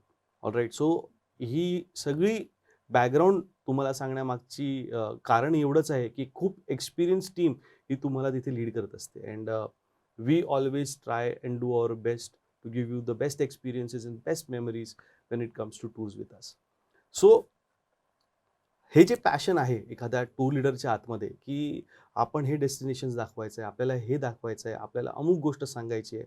या या या वास्तूची अशी गोष्ट आहे. ही सुंदर गोष्ट मला लोकांपर्यंत पोहोचवायची आहे, की आपण जी गोष्ट ज्याच्यावर आपण फोटो काढणार आहोत, जे आपण बघणार आहोत, त्याच्या मागे त्याच्या मागची भावना काय होती, कोणी बांधलं, कधी बांधलं, त्याला डिफिकल्टीज काय आल्यात, त्यांनी ओव्हरकम कशा केल्या आणि ही जागा मग पुढे जाऊन पॉप्युलर कशी झाली. या सगळ्या गोष्टी सांगण्यामध्ये जी मजा, जी थ्रिल आम्ही फील करत असतो ना, that keeps us going in this job. आजही कधी-कधी नवीन डेस्टिनेशनला जातो, तेव्हा एक आतमध्ये धाकधूक नर्व्हसनेस असते आणि ती नर्व्हसनेस आहे ना, ती इट्स अ गुड एनर्जी, जी आम्हाला खूप अलर्ट ठेवते आणि आपल्या अनुभवाने आम्ही नवीन डेस्टिनेशनमध्ये आता कुठेही गेलो, तरी टूर कशी कंडक्ट करायची याचा कॉन्फिडन्स आमच्यामध्ये येतो. अजूनही तुला अशा कुठच्या डेस्टिनेशनला गेलाय सध्या, की जी नवीन होतं आणि तिकडे जाताना तुला थोडीशी नर्व्हसनेस फील झाली? आता मी रिसेंटली एक सेक्टर्स केलं जे आफ्टर पॅन्डेमिक नंतर झालं आणि आता जे रिसेंटली देखील मी जाऊन आलो ते म्हणजे इजिप्त होतं. का होतं बऱ्याच वेळा आता मी नेहमी म्हणजे एक कळतं की कम्फर्ट झोन थोडंसं लांब करण्यासाठी आहे ना, एक वेगळं ऑफबीट डेस्टिनेशन आपण जेव्हा चॅलेंज ते पाहिजे. चॅलेंज येतं, बरोबर. की जिथे मला अभ्यास करावा लागतो, जिथे मला पूर्णपणे अभ्यास तर प्रत्येक टूरचा हो, आपला हो. असतोच. पण प्रिपरेशन तो एक असतं. म्हणतो ना, की अरे सारखं-सारखं बऱ्याच वेळा लोकांचं देखील म्हणणं, "अरे सारखे-सारखे तुम्ही तेच टूर त्याच ते त्याच टूर डेस्टिनेशन करून पाहून तुम्हाला कंटाळा तुम्हाला येत नाही का? कंटाळा नाही येत का?" तर माझा लोकांना नेहमी प्रामाणिकपणे प्रश्न असतो. तुम्ही देखील डेली सकाळी उठता, सकाळी त्याच ऑफिसला जाता, त्याच लोकांना भेटता, तेच डे जॉब करता आणि पुन्हा रिटर्न घरी येता. रुटीन तुमचं सेमच आहे. उलट आमच्या प्रोफाईलमध्ये, आमच्या जॉबमध्ये आम्ही नेहमी एक वेगळे चॅलेंजेस एव्हरीडे फेस करतो आणि प्रामुख्याने जरी डेस्टिनेशन, जरी प्लेसेस ते सेम असले, तरी वेगवेगळ्या क्वेरीज आणि वेगवेगळे गेस्ट हे आम्हाला प्रत्येक टूरला भेटत असतात आणि तोच आनंद मोठा असतो. आता इंटरेस्टिंग आहे म्हणजे जी जागा तू म्हणालास इजिप्त. आता केसरीची टूर ॲक्चुअली इजिप्त विथ हुरगाडा अशी एक टूर आहे. पण इजिप्त इन इटसेल्फ ना म्हणजे जेव्हा even I had to go to Egypt म्हणजे पहिल्यांदा इजिप्त ऐकून माहिती होतं आणि मला खूप नंतर कळलं रे, की त्याला एक खूप सुंदर नाव होतं म्हणजे जेव्हा ज्याला आपण हिंदुस्थान म्हणतो आणि इजिप्तचा जो राजांचा इतिहास आहे म्हणजे किती गमतीशीर आहे. भारत असं सेंटरमध्ये आहे आणि आपल्याकडे घडून गेलेल्या 14,500 वर्षांपूर्वीचे एपिक म्हणजे रामायण म्हण किंवा महाभारत म्हण याचे रेफरन्सेस आपल्याला दुसऱ्या देशात बघायला मिळतात आणि त्या दुसऱ्या देशांमध्ये आपण जेव्हा जातो आणि त्याचा रेफरन्स मिळतो तर काय आनंद होतो ना, असं वाटतं अरे ही आपली गोष्ट अशी मिठी मारायची वाटते की अरे ह्यांना माहिती आहे राम कोण आहे, लक्ष्मण कोण, सीता कोण, यांना सगळं माहिती आहे. म्हणजे आता तू म्हणालास की थायलंड तुझं पहिलं इंटरनॅशनल डेस्टिनेशन आणि तिकडच्या राजांना राम म्हणून संबोधित केलं जातं. तिकडे ते ब्रिजेस पण आहेत. किंग रामा अशा नावांनी ते वेगवेगळे ब्रिजेस आहेत. काय गंमत आहे, त्याच्याच अपोझिट साइडला वेस्टमध्ये जेव्हा लोकं वळतात, तर तिकडे अशी एक जागा आहे, जिकडे ज्याला आज आपण इजिप्त म्हणून ओळखतो, त्या काळी कधीतरी त्या जागेला आपण मिश्र म्हणायचो. मिश्र म्हणून जी जागा ओळखली जायची, ती आजची इजिप्त आणि किती गोड नाव आहे रे, म्हणजे हिंदीत ज्याला मिश्री म्हणतो. It stands for sweet. तर तसं मिश्र नावाचं ही जागा आपण ओळखायचो त्या काळी. आणि गमतीशीर आहे, की म्हणजे जवळ-जवळ 4,500 वर्षांचा जो इतिहास डॉक्युमेंटेड आहे इजिप्तचा, त्याच्यामधलेही जे राजे आहेत, त्यांच्यामध्येही रामसे अशा नावाचे 1, 2, 3 असे वेगवेगळे राजे होत गेले तिकडे नाही का, अख्खी डायनेस्टी होती. अगदी बरोबर. त्यांचंही त्या राम नावाशी कसं एक कनेक्शन आहे. So it's very interesting the way world recognise our history आणि आपण तिथे जेव्हा जातो आणि बघतो, तेव्हा काय मजा असते. तर तू इजिप्त म्हणशील आता, पण मला ते तू जेव्हा इजिप्त म्हणतोस ना, तर ते मिस्र असंच ऐकू येतं. आणि इंटरेस्टिंग हां, राजस्थान हे एक वाळवंटाचं डेस्टिनेशन आणि त्यानंतर आता गेलास तू परत, तर इजिप्त एक वाळवंटाचं डेस्टिनेशन. खरंच आहे. कारण ह्या काळी म्हणजे मी इथे जात असताना पहिला तर मी विचार केला, जसं तू आता म्हटलंस, की मिस्र मी जेव्हा थोडासा अभ्यास करायला सुरुवात केली, बऱ्याचशा गोष्टींमध्ये उल्लेख तोच होता. इजिप्त जरी इंग्लिश नाव आता जरी आपल्या नकाशावर सगळं पाहायला मिळत असेल, पण ते मिस्रची सर्व स्टोरीज, मग त्यांचे राजे, त्यांची देवी-देवता, जसं तू म्हटलास आणि खरंच एक इंटरेस्टिंग फॅक्ट आहे मंडळी. म्हणजे तुम्ही जर का या टूर संदर्भात जर का विचार करत असाल ना, एक हलकासा एक छोटंसं सजेशन आहे आपल्या सगळ्यांसाठी. एक छोटंसं पुस्तक किंवा हिस्ट्री वाचून जा, की जेणेकरून जेव्हा देखील तुमचे टूर लीडर्स किंवा गाईड जेव्हा आपल्याला सांगतात ना, तर तुम्हाला त्याच्याशी रिलेटेड करता येतं. कारण त्यांची देवी-देवतांची नावं हे जसं आता दादांनी सांगितलं त्याप्रमाणे आहेत, पण एक वेगवेगळी नावं आहेत. हं. जसं अमोन-ra, रा, त्यानंतर होरुस, आयसिस अशी वेगवेगळी नावं देवी-देवतांची आहेत. आणि त्यांची स्टोरीज पण वाचण्यासाठी तेवढंच आहे. आणि खरंच आपल्या म्हणजे हिंदू मायथॉलॉजीशी रिलेटेड जर करायला तर बऱ्याचशा गोष्टींचं साधारण त्या ठिकाणी रेफरन्सेस तुम्हाला सापडतात पाहायला आपल्याला. मिळतं. हो. थोडंसं डीपली जावं लागतं तुम्हाला, कारण ही देखील एक जगातील अतिप्राचीन अशी सिव्हिलायझेशन आहे, जी तुम्हाला या ॲब्सोल्युटली. ठिकाणी पाहायला मिळते. हे हे खूप इंटरेस्टिंग आहे. म्हणजे इजिप्त म्हटलं ना, तर पहिलं डोळ्यासमोर जे चित्र निर्माण होतं ते आहे पिरॅमिड्स. आणि जास्तीत जास्त लोकं हे असे ज्याला मॅनमेड वंडर्स बघायला जातात. म्हणजे चायनाला गेलो तर मला ग्रेट वॉल ऑफ चायना बघायचीच आहे किंवा न्यूयॉर्क व्हिजिट करत असतो तर मला स्टॅच्यू ऑफ लिबर्टी याला तर जायचंच आहे. आता भारतामध्ये स्टॅच्यू ऑफ युनिटीला व्हिजिट करायचंच आहे. तसंच म्हणजे इजिप्तला गेलो तर ते पिरॅमिड्स हे नक्की पाहायचे आहेत. पण फक्त पिरॅमिड्स ही इजिप्तची ओळख नाहीये. तर तिकडे ह्या सगळ्या गोष्टी ज्या संतोष सांगतोय या पण खूप इंटरेस्टिंग आहे.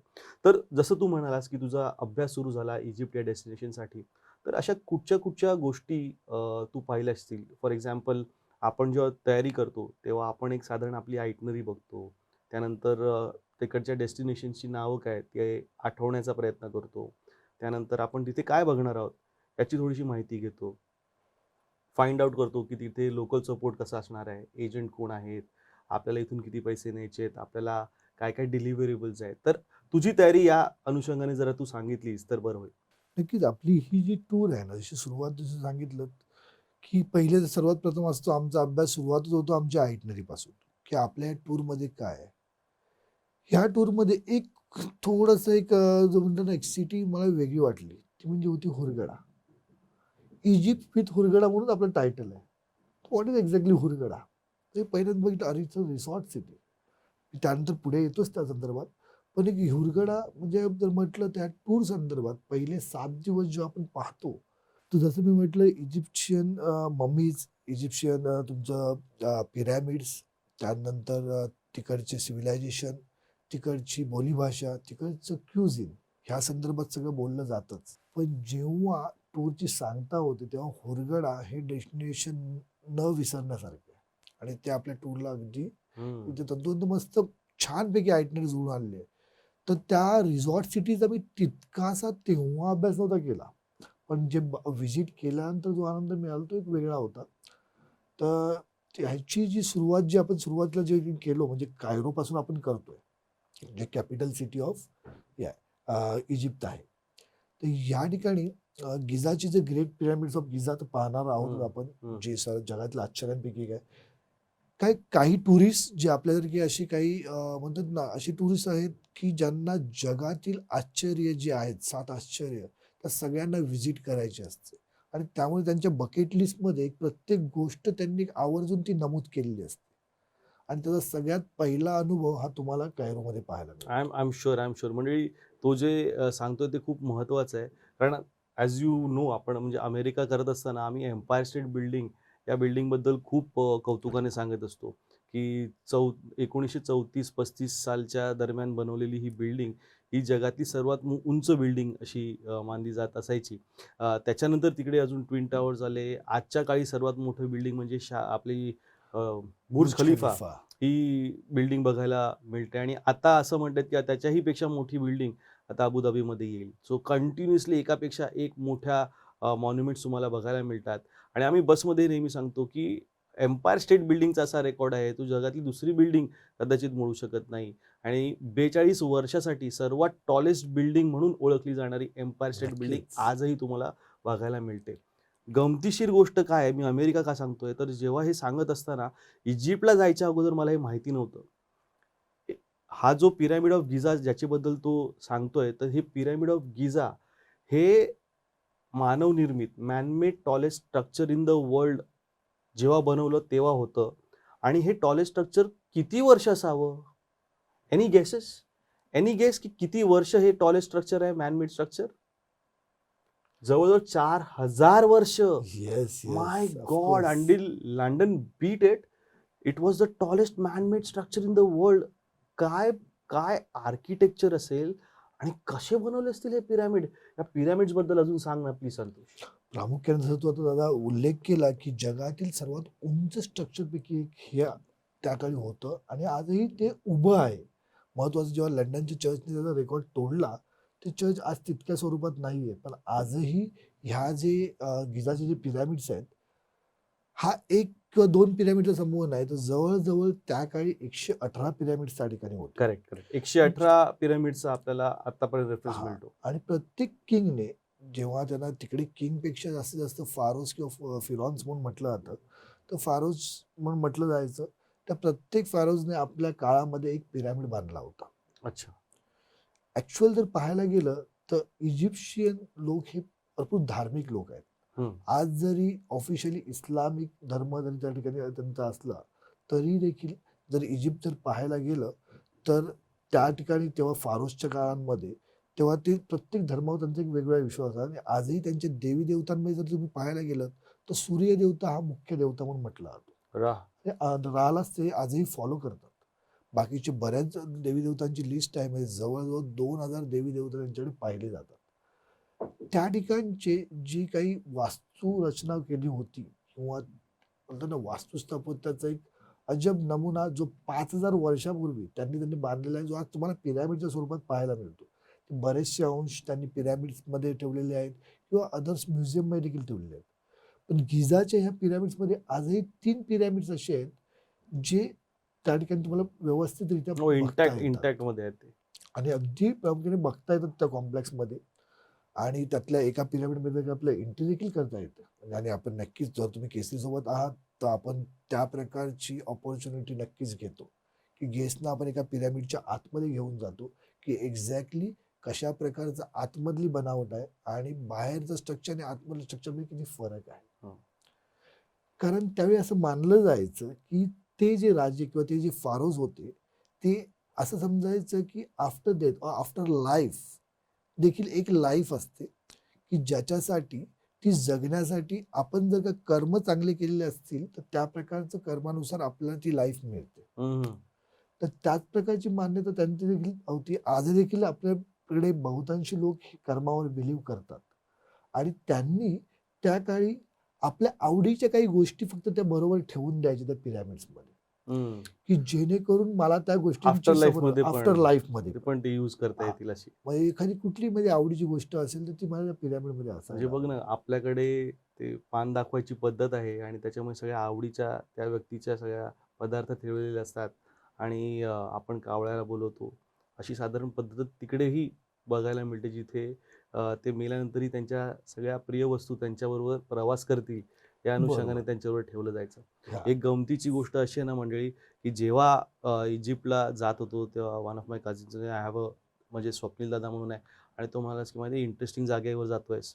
कारण ही एकच अशी जागा आहे जिकडे पप्पा बनून गेलास तरी मम्मी होण्याचे चान्सेस आहेत. त्या मम्मीची अशी वेगळी स्टोरी आहे कारण की इंटरेस्टिंग आहे म्हणजे ते बॉडीज कसे प्रिझर्व्ह करत असतील आणि म्हणजे तिथे टूम्स वगैरे पण सापडलेत. तर आपल्या टूरमध्ये आपण ह्या अशा ज्या इंटरेस्टिंग गोष्टी आहेत, त्यात कुठे-कुठे काय-काय पाहतो जरा सांग ना? सुरुवातीला जसं आपण टूरची कायरोला सुरुवात येतो. कायरोपासूनच करतो आपण. कायरोला आपण बऱ्याचशा गोष्टी पिरॅमिड आपण व्हिजिट करतो. तर स्पिंक्सला देखील आपली व्हिजिट असते. त्या ठिकाणी देखील आपला फोटो स्टॉप घेतो. त्या ठिकाणी एक लाईट अँड साउंड शो होतो. हं, हं. ज्याप्रमाणे टूरच्या सुरुवातीला लोकांना बऱ्यापैकी हिस्ट्री जी आहे ते लाईट अँड साउंड शोमधून पाहायला मिळते. ओके. त्याचसोबत एक माझं आवडीचं शहर म्हणजे अलेक्झांड्रिया. हं, त्या ठिकाणी आपली एक वन डे व्हिजिट असते. हं. जवळजवळ एक 2 तासाच्या प्रवासाने आपण अलेक्झांड्रियाला पोहोचतो. मेडिटेरियन सीच्या किनारी बसलेलं एक शहर. तर अलेक्झांड्रिया म्हटलं, की बऱ्याच वेळा अलेक्झांडर द ग्रेट यांचं नाव येतंच. पण त्याचबरोबर एक राणी प्रामुख्याने जिचं नाव घेतलं ती म्हणजे क्लिओपात्रा. क्लिओपॅट्रा. तर क्लिओपात्राचा देखील उल्लेख त्या ठिकाणी पाहायला मिळतो. आणि जगातील एक अतिभव्य असणारी लायब्ररी म्हणजे अलेक्झांड्रिया लायब्ररीचा जर उल्लेख हं. जर आपण केला, तर तो देखील आपल्याला त्या ठिकाणी पाहायला मिळतो आणि त्याचा आनंद देखील आपण घेतो. काय मस्त आहे ना, म्हणजे आपली नालंदाची युनिव्हर्सिटी कशी आहे ती आपल्याला आज पाहायला नाही मिळत. पण अलेक्झांड्रियाची ती लायब्ररी बघून त्याच्या भव्यतेचे इमॅजिनेशन आपण करू शकतो. नाही, नक्कीच. आणि ज्यांना खरंच वाचनाच्या म्हणजे आज जरी आपण म्हटलं, किती म्हटलं तरी पुस्तकरूपी वाचन तेवढं राहिलेलं नाहीये लोकांचं म्हटलं. कारण मोबाईल्स किंवा अदर बरेचसे ऑप्शन्स आलेले आहेत. पण पुस्तकांची खरी रेलचेल किंवा पुस्तकांचा जो खरा खजिना आहे, तो त्या लायब्ररीमध्ये पाहायला मिळतो. इंटरेस्टिंग. ॲक्चुअली मला सांगावसं वाटतंय, की इजिप्तचं जे इंट्रोडक्शन मला झालं, ते पिरॅमिड्स वगैरे ऐकून होतो, पण पहिली गोष्ट जी इजिप्तची मी टच केली होती ना, जी मी अनुभवली, दॅट वॉज द पेपर. पापायरसचा बनवलेला पेपर आणि त्याच्यावरती ना त्यांनी ते इजिप्शियन लिपीमध्ये ते जे त्यांची अ, ते असे डेपिक्ट करतात ना, असे ड्रॉइंग्स, येस. ड्रॉइंगच्या रूपात बनवलेली नावं आणि ते कसं कसं वाटेल असं मला गिफ्ट म्हणून आलेलं ते आणि तो पापायरसचा पेपर मी पहिल्यांदा टच केला होता आणि दॅट्स मेड मी थिंक की त्या काळी या लोकांनी हे लिखाणाचं साधन, हा पेपर कसा बनवला असेल. I wanted to know about that culture, which is why I wanted to go to Egypt. बऱ्याच वेळा काय होतं, की जेव्हा पुरातन सिव्हिलायझेशन येते, तर बऱ्याच वेळा आपल्याला लिखित स्वरूपात पाहायला हं. मिळतं. पण ह्यांचे राजे किंवा फारोस जे होते, हे त्यावेळी हायप्रोलिफिक ही ग्राफिक लिपी जी आहे, जी चित्र स्वरूपात तुम्हाला पाहायला मिळते, त्या स्वरूपातलं सगळं तुम्हाला साहित्य त्या ठिकाणी पाहायला मिळतं. कुठे-कुठे बघायला मिळतं हे? म्हणजे ज्या ठिकाणी तुम्ही ज्या काही टेम्पल्समध्ये जाल, इव्हन पिरॅमिडच्या आतमधल्या साईडला, हे तुम्हाला जी आहे ही लिपी पाहायला मिळते. ओके. इव्हन पपायरसचे जसं तुम्ही आता उल्लेख केला, पपायरस हा जो पेपर आहे, कारण त्यावेळी तुम्हाला कुठल्याही प्रकारचे असे वेगळ्या प्रकारचे पेपर्स पाहायला नाही मिळायचे. पण पपायरसच्या पेपरवर ही चित्रलिपी तिकडचे जे आर्टिस्ट असायचे किंवा तिकडची लोकं जी असायची, ती त्या स्वरूपात घेऊन ठेवायचे आणि त्याचं जतन केलं जायचं आणि त्याचे संदर्भ घेऊन बऱ्याच वेळा जेव्हा देखील कोणीही शास्त्रज्ञ इजिप्तचा अभ्यास करत असतील, तर त्याचा संग्रह घेऊन ती लिपी वापरली जाते अच्छा. आणि त्याचा उल्लेख घेतला जातो ओके. आणि त्यानुसार मग त्या रेफरन्सनुसार त्या हिस्ट्रीला कडे पाहिलं जातं. राइट. सो अलेक्झांडर नंतर काय इंटरेस्टिंग गोष्ट बघतो आपण? अलेक्झांड्रियानंतर जर तुमचं कैरो अलेक्झांड्रिया झालं, की एक कंपनीकडनं आपण एक फ्लाय घेतो, एक छोटासा फ्लाइट करतो, एक साधारणतः 1.5 तासांचं आणि आपण येतो one of my favourite city आणि ते आहे आसवान. नाईस. ॲक्चुअली इंटरेस्टिंग गोष्ट आहे म्हणजे लोकांना असं वाटतं, की कधी-कधी टूर महाग आहे. पण ही जी सोय आहे, तुमची जी जे ट्रान्सपोर्ट किंवा ट्रान्सफर करायची जो जो वेळ आहे, हा पण फ्लाईटमुळे कमी करत असतो. फ्लाईटची नक्कीच. तिकीट थोडंसं जास्त जरी असलं, तरी कम्फर्ट पाहता आसवानला लवकर पोहोचणं महत्त्वाचं आहे. का ते तू सांग? नाही, नक्कीच. कारण काय होतं, की बऱ्याच कंपन्या वेगवेगळ्या दृष्टीने वेगवेगळे फिल्म दाखवत असतात. पण जेव्हा तुम्ही केसरी मंडळी प्रवास करता ना, तेव्हा ह्या प्रवासात आपण तुम्हाला आसवानची एक नाईट देखील त्या ठिकाणी स्टे घेतो. आणि one of the beautiful hotel आहे. एक आयलंड हॉटेल आहे आपलं. त्या ठिकाणी आपला स्टे असतो. खूपच छान प्रकारचे आहे. आपण त्या ठिकाणी रात्री पोहोचतो आणि त्या स्टे त्या ठिकाणी मस्तपैकी अगदी छानपैकी आपल्याला इजिप्शियन क्युझिनचा आनंद घेता येतो आणि तो स्टे घेतो. सेकंड डे आपले 3 नाईट जे असतात ना, त्या टूरच्या हायलाइट्सवर असतात. ते म्हणजे नाईल क्रूझवर. पण त्याच्या आधी आसवानचं आपण साईट सीइंग करतो. ओके. आणि खूप छानपैकी आहे. आसवान बेसिकली हे जे सिटी आहे ना, एक छोटेसे शहर म्हणू शकता तुम्ही. पण ते आसवान डॅममुळे बरंच पॉप्युलर आहे. ओके. कारण जगातील एक अतिभव्य किंवा अति लाँगेस्ट रिव्हर ज्याला म्हटलं जातं, ते म्हणजे नाईल. नाईल. त्या नाईल रिव्हरवर हा डॅम बांधलेला आहे. नाईलबद्दल थोडं अजून सांग ना. व्हेरी इंटरेस्टिंग टॉपिक मंडळी. म्हणजे Amazon जसं जगातली सर्वात लाँगेस्ट रिव्हर म्हणून ओळखली जाते, तसंच ते थोडंसं कॉन्ट्रोव्हर्सी आहे. म्हणजे त्याला कॉम्पीट करणारी जर जगात दुसरी कुठची नदी असेल, तर त्याला नाईल असं म्हणता येईल. तर नाईल रिव्हर ॲक्चुअली काय, कुठे आणि कशी वाहते याच्याबद्दल अजून जाणूया. नाईलबद्दलची कुतूहलता ना दादा, म्हणजे तुम्ही बघितलं तर आपल्या 8वी-9वीच्या भूगोलामध्ये शाळांमध्येच नाईलचा उल्लेख असायचा. हं. पण ते नाईल आहे कुठे? कारण त्यावेळी आपल्या गोदावरी, ब्रह्मपुत्रा ही नावं कशी आपल्या पाठ असायची. पण नाईल किंवा आपण त्या नील नदी म्हणून मराठी बरोबर. मला मीडियम म्हणून असल्यामुळे नील नदी हा प्रवास म्हणजे एक उल्लेख असायचा. पण ती मग ती आहे कुठे? पण त्याचा ती बघण्याचा किंवा त्यातून प्रवास करण्याचा योग जो आहे तो मला या टूरद्वारे मिळाला. तर नाईल रिव्हर्स ह्याची सुरुवात जी होते ती म्हणजे युगांडापासून. ओके. जवळजवळ 11 देशांमधून ही नदी वाहते वॉव! आणि 6,650 किलोमीटर अप्रॉक्सिमेटली याचा प्रवास आहे. म्हणजे तिथून युगांडाच्या व्हिक्टोरिया लेकमधनं याची सुरुवात होते आणि त्यातून पुढे म्हणजे जर आपण म्हटलं तर जसं की आपल्या ओळखीची काही राष्ट्र आहेत ज्याची नावं मी सांगू इच्छितो. हो, जसं आताच की व्होल्केनो इरोप्ट झाला, इथिओपिया. इथिओपिया. इथिओपिया आहे, रिपब्लिक ऑफ काँगो आहे, ओके. त्याचबरोबर सुदान आहे आणि इजिप्तचा पार्ट. यातून ह्या सर्व ही नदीचा प्रवास होत असतो. आणि नाईलच्या ब्रांचेस जरी वेगवेगळ्या 7 ब्रांचेस असल्या, पण महत्त्वाचा प्रवाह जो आहे तो व्हाईट नाईल आणि ब्लू नाईल. ओके. व्हाईट नाईलची सुरुवात जी होती ती म्हणजे युगांडापासून, जे लेक व्हिक्टोरियामधून निघतं आणि ब्लू नाईल जो आहे, तो लेक टानामधून म्हणजे इथिओपियामधनं होतो. ओके.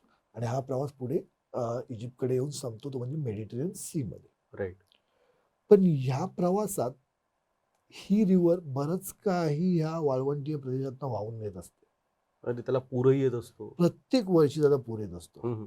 आता इथिओपियामध्ये याच्यावर का वर्क केलं जात आहे, अदर्स कंट्रीजमध्ये देखील वर्क केलं जातं, पाणी अडवण्याचं काम केलं जात आहे. ते बऱ्याचशा कॉन्ट्रोवर्सी देखील आहेत नाईल रिव्हरवर. पण जो प्रवास, जो महत्वाचा पार्ट जो आहे नाईल डेल्टा म्हणून ओळखला जातो, तो इजिप्शियन पार्टमध्ये. ओके. बघा, तुम्ही जर प्रत्येक संस्कृती जर पाहिली किंवा सिव्हिलायझेशनचा अभ्यास केला, तर ज्या ठिकाणी पाणी होतं त्या ठिकाणपर्यंत वेगवेगळ्या संस्कृतीचं हे आलं. जसं जन्म, की आपले बरोबर. मोहेंजोदडो असेल किंवा रोमन साम्राज्य असेल किंवा इजिप्शियन साम्राज्य देखील. ज्या ठिकाणी पिण्याचं पाणी योग्य आणि मुबलक प्रमाणात होतं, त्याच्या किनारी या संस्कृती बहरत गेल्या, त्या ठिकाणी वसत गेल्या. आसवानला हे बघायला मिळतं आपल्याला. आसवानला तुम्हाला पाहायला मिळतं सगळ्या गोष्टी. तुम्हाला पाहता येतं की खरंच या मग प्रकारचं ही आहे. नाईल क्रूज किती दिवसाची? नाईल रिव्हर क्रूज आपण 3 नाईटची घेत असतो. ओके. 3 नाईटचा स्टे असतो आपला. मग एक समजून म्हणजे एक रात्र म्हणजे तुम्ही ज्या दिवशी चढता त्या दिवशीची एक रात्र, मग दुसरा दिवस, तिसरा दिवस आणि चौथ्या दिवशी तुम्ही नाईलच्या त्या क्रूज मधून बाहेर पडणार आहात. बाहेर निघतो. तर how does it work? It was really awesome experience. Basically जर सांगायचं म्हटलं ना, तर जसं मी तुम्हाला सांगितलं की आपण दुपारनंतर आसवानच्या लोकल साईटसिंग नंतर दुपारनंतर आपण रिलॅक्स करतो आणि क्रूजवर एंट्री करतो. क्रूज म्हटलं ना की सर्वात पहिलं आपल्याकडे आपल्या स्टार क्रूज वगैरे या प्रकारचं भव्य काही जसं दिसत असतं. पण ह्या क्रुजेसला एक लिमिटेशन असते. एक 8 ते 10 क्रुजेस असंच असतात फक्त, जे आपण स्टार क्रूज वगैरे पाहतो किंवा रॉयल कॅरिबियन वगैरे जर आपण अमेरिकन साईडला पाहत असतो तर. पण ही क्रुझिंग लाईन जी आहेत ती इतक्या भव्य अशा मोठ्या फ्लोअर नसतात, पण एक 4 ते 5 फ्लोअरच्या क्रूज असतात. ओके. हा म्हणजे तिकडे साधारण 11 ते 14 माळ्यांच्या क्रुजेस असतात. या आपल्याकडे साधारण 4 ते 5 फ्लोअरच्या असतात. ओके. पण खूपच चांगला अनुभव मला अनुभवायला मिळाला की जेणेकरून इतर क्रूज प्रमाणे ह्याच्या ज्या कॅबिन्स आहेत त्या मोठ्या आहेत, जे रूम्स तुमच्या आहेत त्या मोठ्या आहेत. त्यानंतर विंडो रूम्स असतात. प्रत्येक सगळ्या? याला तुम्हाला विंडो रूम्स आहेत. हो, दॅट्स नाईस. विंडो रूम्स असतात.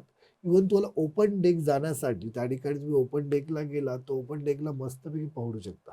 अगदी आरामात, कुठल्याही प्रकारचा त्रास न करता. आणि जवळजवळ त्या ठिकाणी ऍक्च्युअल 2 प्रकारचे प्रवास केले जातात. एक तर असतो तो म्हणजे आसवान टू लक्झर, आणि काही जण लक्झर टू आसवान असा देखील प्रवास करतात. आपण बेसिकली आसवानपासून आपली सुरुवात असते आणि आसवान टू लक्झर ही सुरुवातच आपण बेसिक म्हणजे 99% तीच करत असतो. त्याचा लोकांना आनंद देखील येतो आणि लोकांना एक वेगळा अनुभव देखील. कारण त्या दिवशी जेव्हा एंट्री केल्यानंतर ती संध्याकाळ रिलॅक्स असते. ओके. तर तुम्हाला आसवानची जर का सिटी पुन्हा एकदा फिरायचं असेल, तिकडचा मार्केट एरिया फिरायचा असेल, तर वॉक करत मस्तपैकी तुम्ही जाऊ शकता. म्हणजे रिलॅक्स एकदम रिलॅक्सेशन त्यासाठी दिलेलं असतं. आणि त्याचबरोबर तुम्हाला जर का एखादी घोडागाडी किंवा टमटम मध्ये बसण्याचा अनुभव घ्यायचा असेल, तर आता मुंबई साईडला किंवा साऊथ बॉम्बेला देखील त्या प्रकारचं काही पाहायला नाही मिळत. पण त्या ठिकाणी आजही ते गोष्टी आहेत. त्यातून देखील तुम्ही एक आसवानची सिटी तुम्हाला पाहायला मिळते. ओके. तुम्ही फिरू शकता आणि बरेच वेळ तुम्हाला रिलॅक्स करायला मिळते. संध्याकाळ ती आसवानची पहिली नाईट. दुसऱ्या दिवशी काय बघतो आपण? सेकंड डे आपण त्या ठिकाणाहून जो आपला कारवा निघतो तो म्हणजे बसमध्ये बसून थोडंसं मॉर्निंगला सुरुवात लवकर करतो आपण. म्हणजे रात्री क्रूज पुढे गेलेली असते आणि नाही, तुम्ही त्या ठिकाणीच ती क्रूज असते. अच्छा. आसवानच्या ठिकाणीच आपली ती क्रूज आहे त्या ठिकाणी. आणि दुसऱ्या दिवशी अर्ली मॉर्निंग थोडं आपण निघतो आणि अबू सिम्बलला जातो. Abu Simbel is one of the iconic structure जे तुम्हाला या ठिकाणी पाहायला मिळतं. ओके, ज्या ठिकाणी तुम्ही आपण प्रवास करून जात असतो आणि अबू सिम्बल करतो आपण आणि पुन्हा दुपारी नंतर आपण अबू सिम्बलला येतो. आसवानला आसवान सॉरी अबू सिम्बलवरून आसवानला म्हणजे क्रूजला येतो.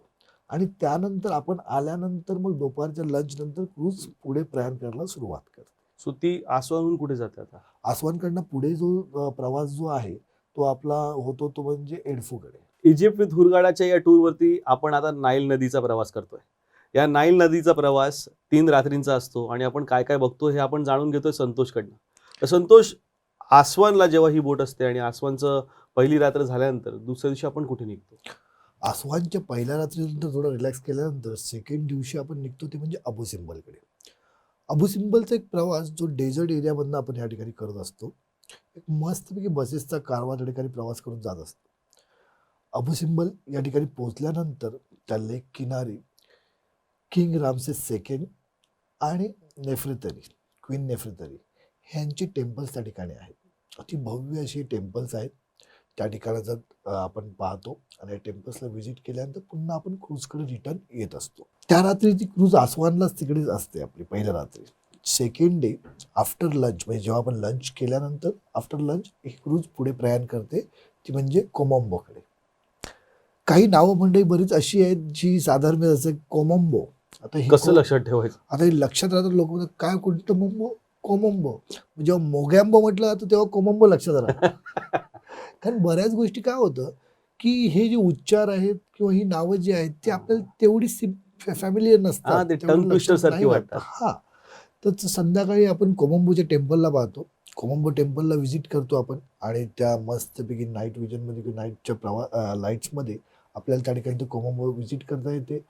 तिकडेच सोबेक म्हणून एक टेम्पल आहे, जे सोबेक इन्सेन्स क्रोकोडाईलला देखील आपण ते गॉड म्हणून मानतात. त्यांचं देखील एक टेम्पल आहे, ते देखील आपण त्या ठिकाणी पाहत असतो. आणि मग आपला प्रवास पुढे निघतो. त्या रात्रभर ती जी आपली क्रूज आहे ती प्रवास करते पुढे एडफूकडे. एडफूच्या अर्ली मॉर्निंगला या ठिकाणी आपली व्हिजिट असते एडफूच्या टेम्पलला. बघा, प्रत्येक ठिकाणी या ठिकाणी प्रवास करत असताना तुम्ही वेगवेगळ्या प्रकारचे टेम्पल पाहता.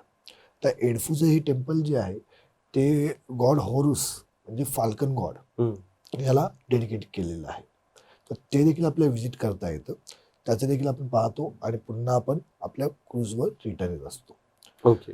एडफू टेम्पलची ही आयटनरी कंप्लीट झाल्यानंतर पुढे आपला प्रवास पुढे निघतो, तो म्हणजे लक्झरकडे. ओके. पण एन रूट एक अजून एक अट्रॅक्शन साईटसिंग असतं, ते म्हणजे एस्ना लॉक. ओके. काय होतं, नाईल रिव्हरची जे पाण्याची पातळी ही व्यवस्थित करण्याकरता त्या ठिकाणी डॅम्सचे स्ट्रक्चर बनवलेले आहे. कारण काय होतं, ज्यावेळी जसं मी तुम्हाला पहिलं याच्या आधी देखील सांगितलं, उल्लेख केला की प्रत्येक वर्षी नाही म्हटलं तरी या पूर्णपणे क्रूज रिव्हरला जे आहे ते पूर येत असतो. हो. तर तिथे पाण्याची पातळी सिम्युलेट करण्यासाठी आणि क्रुझेस जे चालत असतात, कारण आपली एखाद दुसरी क्रूज नसते तर शेकडो क्रूज ॲट अ टाइम चालू असतात, त्यांना प्रॉपरली त्या चॅनल थ्रू जावं लागतं. एस्ना लॉक सारखे बरेचसे लॉक्स तुम्ही पाहिले देखील असतील, पण हा अतिभव्य असा आहे, तो तुम्हाला याची देही पाहता येतो. हा, ते पाणी कमी करून परत पाण्याची पातळी लेवल पुन्हा मेंटेन करतात, मग ती करावी पुढे लागते. जाते. हा, की पुढचं जेणेकरून लॉक. शिप्सला राईट. त्रास होत नाही. एस्ना लॉक. ओके. तो एस्ना लॉक म्हणून ओळखला जातो. पण तिकडे एक सगळ्यात मजेशीर गोष्ट म्हणजे तिकडची शॉपिंग. अच्छा. बघा, म्हणजे काश्मीरमध्ये जेव्हा आपण काश्मीरच्या तुम्ही गंडोलामध्ये असता, याच्यामध्ये हाऊसबोटमध्ये पण देखील असतात, त्यावेळी आपले शॉपिंग चालू असते किंवा बरेचसे लोक जे आहेत ते काही ना काहीतरी विकायला येत असतात, ते आपण पाहत असतो. इथे देखील छोट्या छोट्या बोटीद्वारे आहेत ना, तिकडचे सेलर्स ही सेलिंग करत असतात. मग तिकडचे आर्ट असतील, तिकडच्या काही चादर्स असतील, तिकडचे काही शॉल्स असतील, काही स्टोल्स असतील आणि वेगवेगळ्या प्रकारचे असे आर्टिकल्स जे आहेत ते वरून बोटीतून, म्हणजे खालून बोटीतून वर फेकतात, तुम्हाला पाहायचं असतं आणि तिथूनच तुमची बार्गेनिंग चालू असते. आणि मग पैसे देतात की नुसती फेकतात? पैसे देताना पुन्हा ती जी तुमची पैशाची जी नोट असेल, जी काही डॉलरमध्ये मोस्टली ते लोक कन्व्हर्जन करत असतात, पण त्या ठिकाणची जी आहे ते पैसे तुम्हाला त्या प्लास्टिकच्या बॅग्समध्ये पुन्हा पिशवीतून ती थ्रो करायचे असतात आणि अगदी जाऊन ते प्रॉपरली त्याला कॅच करतात.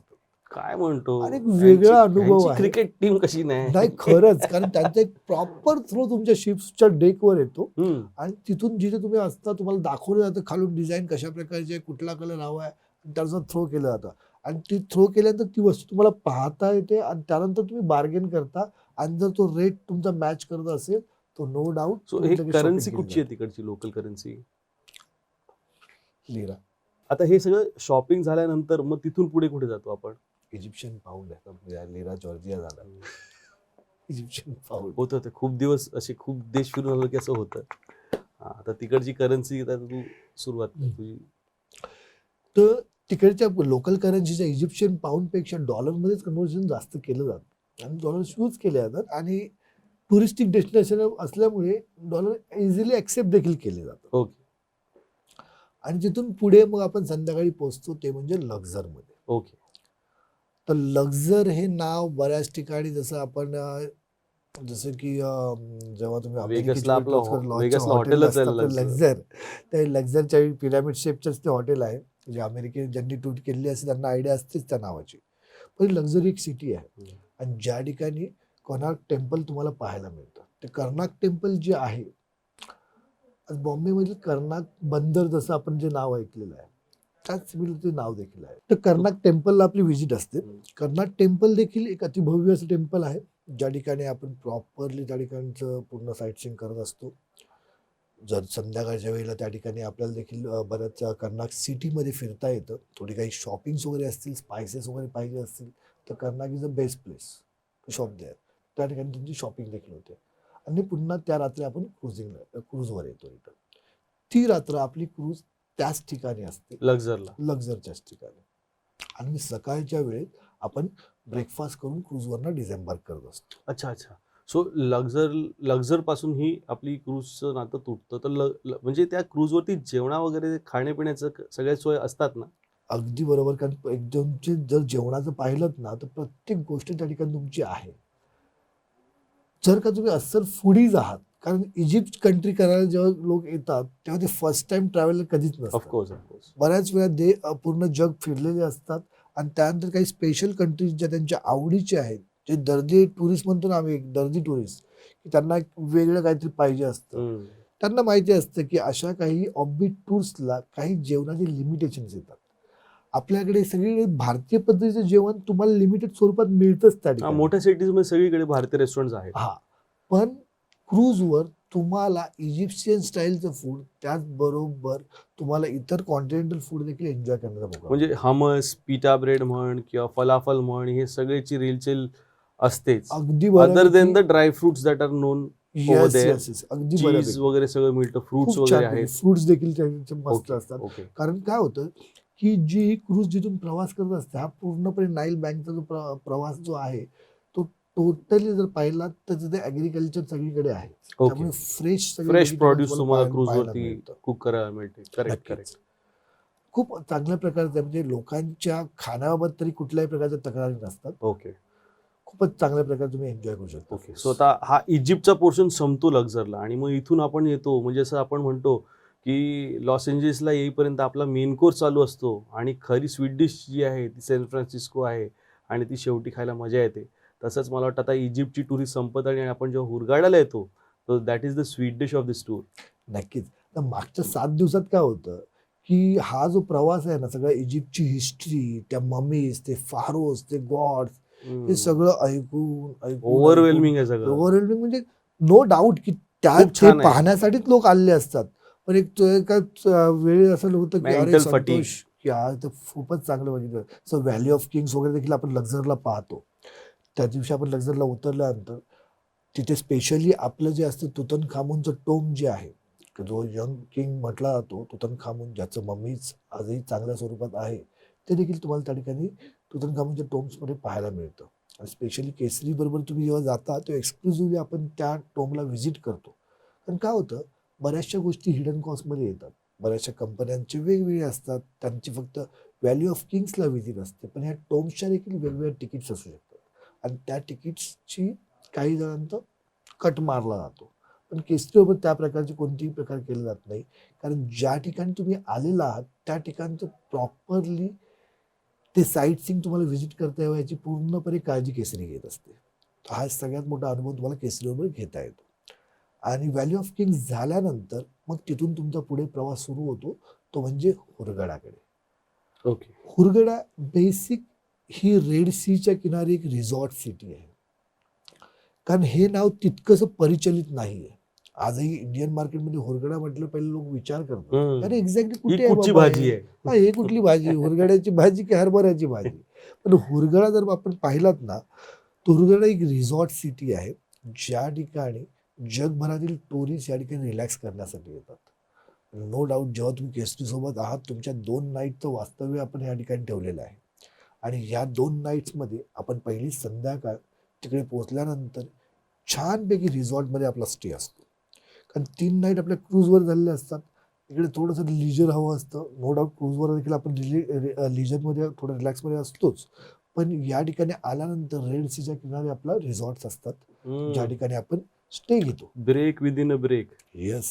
म्हणजे जो आपला जो कन्सेप्ट होती की tour after the break after the tour, ते ऍक्च्युली ऑन टूरच होऊन जाते या टूर्समध्ये. तशी रिलॅक्स टूर वाटते. म्हणजे अशी सुरुवातीला जरी प्रवास तुमचा 7-8 तासाचा झाला आणि कायरोहून तुम्ही जेव्हा प्रवास करताय तर साईट सीइंग प्रवास ह्याचा चांगला ताळमेळ आहे, बॅलन्स. आणि जेव्हा असं वाटतं की टूर फास्ट होईल तिथे ॲक्च्युली रिलॅक्स होऊन जाते, because you come to the cruise. Life is slow. सगळं आजूबाजूचं नेचर तुम्ही बघू शकता, लोकांशी इंटरॅक्ट करू शकता, शॉपिंग करू शकता, लोकल क्विझिन ट्राय करू शकता. आणि आपल्या अशा संत गतीने ही टूर पुढे येत असते. जेव्हा तुम्ही हुरगाडाला पोहोचता तर ते म्हणजे एन्जॉयमेंट आहे. म्हणजे तुम्ही जेव्हा रिसॉर्ट सिटी म्हणून जी ओळखली जाते तिकडे जेव्हा तुम्ही जाता, तर एक एक hotel is very beautiful, the views are awesome, every room is so special की इथे लोक जाऊन खूप खुश होतात. आणि this is something that is like a valuable add on in your tour.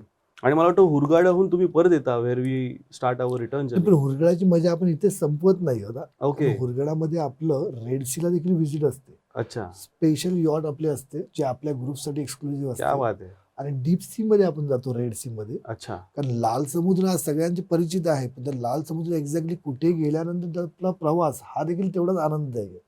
एक हाफ डेचं छानपैकी आपण साईट सीइंग करतो, डीप सी मध्ये जातो हम्म. आणि त्या ठिकाणी तुम्ही वाईल्ड डॉल्फिन तुम्हाला पाहायला मिळतात. Wow. Okay. Wild dolphin watching होते.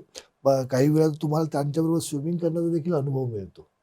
आणि काही वॉटर ॲक्टिव्हिटीज आहेत त्या देखील तो आपल्या जशा आपण केसरीतर्फे देतच असतो त्या देखील आपल्या ह्याच्यात इन्क्लूड असतात. आणि ते यॉटवरच आपलं दुपारचं लंच देखील असतं. ओके. एक छानपैकी तो देखील अनुभव आहे. पुन्हा तुम्ही दुपारनंतर आपण रिटर्न हॉटेलला येतो, ती संध्याकाळी देखील रिलॅक्स, म्हणजे tour break after the tour हा पूर्णपणे कंप्लीट क्या होतो. बात आहे. मस्त आणि आहे मग नेक्स्ट कन्सेप्ट. डे आपण निघतो आपल्या प्रवासाला परतीच्या. ऍक्च्युली तू फ्लाईटने येतोस, क्रूजने फिरतोस, बोट राईड घेतोयस, बसने फिरतोयस, चालत फिरतोय. म्हणजे ज्या ज्या मोड ऑफ ट्रान्सपोर्टने तू इजिप्त एक्सप्लोर करू शकतो त्या सगळ्या आपण या टूरमध्ये कव्हर करत असतो, नाही का? सर्व कव्हर करतो आपण. ओके. मला वाटतं हुरगाडाहून you have to come back to Cairo. Yes, कारण आपलं मेन कनेक्शन जे आहे कॅपिटल सिटी असल्यामुळे हुरगाडाहून तुम्हाला कायरोला येणाऱ्या फ्लाईट आहेत, पण तुम्हाला रिटर्न इंडियाला येण्यासाठी कायरोला येणं हे आहेच, आवश्यक आहे. म्हणजे आवश्यक आहे. पण आपण हुरगाडाहून त्यांना फ्लाईटनीच पुन्हा कायरोला आणतोय. हो, नक्कीच. आणि मग तो स्टे ठेवून आपण मग कायरोहून परत इंडियाला येतोय. त्याचकरता आपला जो स्टे आहे तो हुरगाडाला 2 नाईटचा घेतो आपण. ओके. पण बऱ्याचशा कंपन्यांचं काय होतं की पुन्हा मग तो 6 ते 7 तासांचा प्रवास करून ते कायरोला येतात आणि मग Right. फ्लाईटला जातात. ओके. पण आपण एक शॉर्ट ड्राईव्हमध्ये साधारणतः 1.5 तासांचा प्रवास बाय फ्लाईट करतो, कायरोला येतो. मग कायरोच्या एअरपोर्टवरून आपली नेक्स्ट फ्लाईट असते, ती म्हणजे इंडियाला पुन्हा येण्यासाठी. इजिप्तला जाताना मुख्य प्रश्न असतो लोकांचा विजाचा. तर केसरीची टीम सज्ज आहे इकडे आणि इजिप्तची सगळी विजा आपण करून देत असतो. त्याला लागणारी सगळी मदत, गायडन्स ही आपण केसी टूर्समध्ये देत असतो.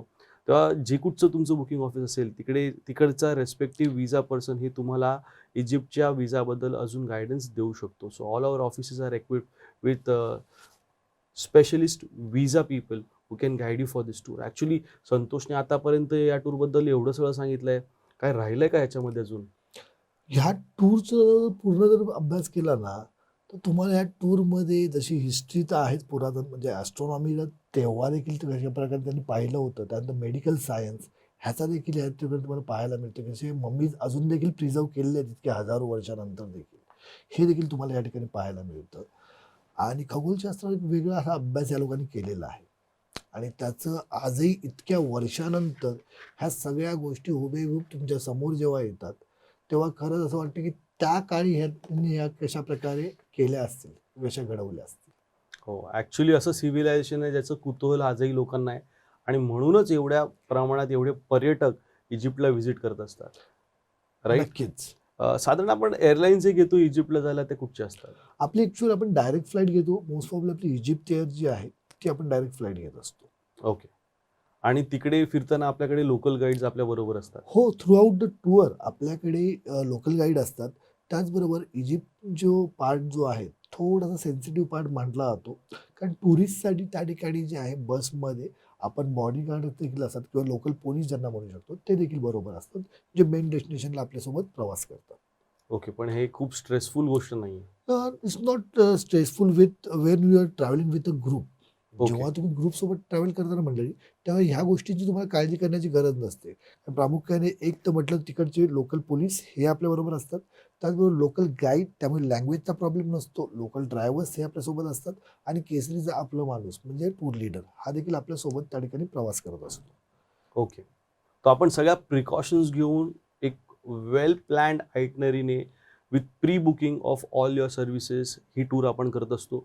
मंडळी, जर आपण आपल्या मोबाईलवरती गेलात आणि if you look and search for the website of Kesari, त्याच्या सर्च या बारमध्ये जेव्हा तुम्ही इजिप्त हे डेस्टिनेशन टाकाल, तेव्हा VE नावाची एक टूर आहे which is Egypt with Hurghada, and what you will see on your mobile is the tour code for that tour, जी 8 रात्र 9 दिवसाची टूर आहे. त्याच्या डेट्स काय आहेत, त्याची प्राइजेस काय आहेत, आणि just to go through what Santosh has just said, की आपण इजिप्तमध्ये जेव्हा फिरत असतो तेव्हा कायरोला 2 रात्र, अलेक्झांड्रिया करून आसवानला जातो आणि आसवानला 1 रात्र राहतो, अबू सिम्बल, कोमोम्बो, एडफू, लक्झर आणि हुरगाडा असे आपण 2 नाईट्स अजून क्रूजमध्ये बघत असतो. आणि तिथून मग ओव्हरनाईट क्रूज करून नाईल क्रूजमध्ये आपण 3 रात्र हे राहत असतो. So this is a very very good itinerary that you can also find out on our website, आणि याचे डिटेल्स तुम्हाला तिथे मिळतील. मंडळी, याच्या व्यतिरिक्त केसरीचे काही मर्चेंडाईज आहेत, ट्रॅव्हल ॲक्सेसरीज आहेत, जे केसरीच्या लेटेस्ट वेबसाईट आहे shop.kesari.in, याच्यावर तुम्हाला ते लेटेस्ट सगळे ॲक्सेसरीज आणि मर्चेंडाईज बघायला मिळेल. This is a new launch. Please go to that website, आणि जे काही तुम्हाला प्रवासासाठी लागणार आहे त्या गोष्टी, आवश्यक वस्तू, या सगळ्या तुम्हाला त्या वेबसाईटवरती मिळतील. This is a new initiative that we are trying to promote through our podcast. So please do visit our website. आजचा इजिप्त विथ हुरगाडाचा टूरचा एपिसोड आपण आज इथे संपवूया. संतोष, तू वेळात वेळ काढलास, तुझा पहिलाच पॉडकास्ट आहे आणि तो मला अपेक्षा आहे की तुला तो आवडला. You had a good experience. नक्कीच नक्कीच खूप आनंद झाला. धन्यवाद मंडळी. थँक्यू अभिदा. थँक्यू संतोष. मंडळी, हा होता आजचा एपिसोड, आणि आपण आज पाहिलं की टूर लीडर संतोष याचा आतापर्यंतचा प्रवासाचा एक्सपिरियन्स कसा आहे केसरीबरोबरचा, आणि इजिप्त या टूरबद्दलची अजून माहिती आपण इजिप्त विथ हुरगाडा या प्रोडक्टमध्ये जाणून घेतली. म्हणजे आजचा एपिसोड आपल्याला आवडला असेल तर नक्की या चॅनलला सबस्क्राईब करा, लाईक करा, आणि आपल्या फ्रेंड सर्कलमध्ये नक्की शेअर करा. असेच इंटरेस्टिंग पॉडकास्ट घेऊन आम्ही तुम्हाला भेटणार आहोत. येत्या काही दिवसांमध्ये अजून नवीन डेस्टिनेशन्स तुम्हाला बघायला मिळतील या चॅनलवरती. To the world of Kesari टूर्सचं चलते चलते या पॉडकास्टमधून I will see you soon.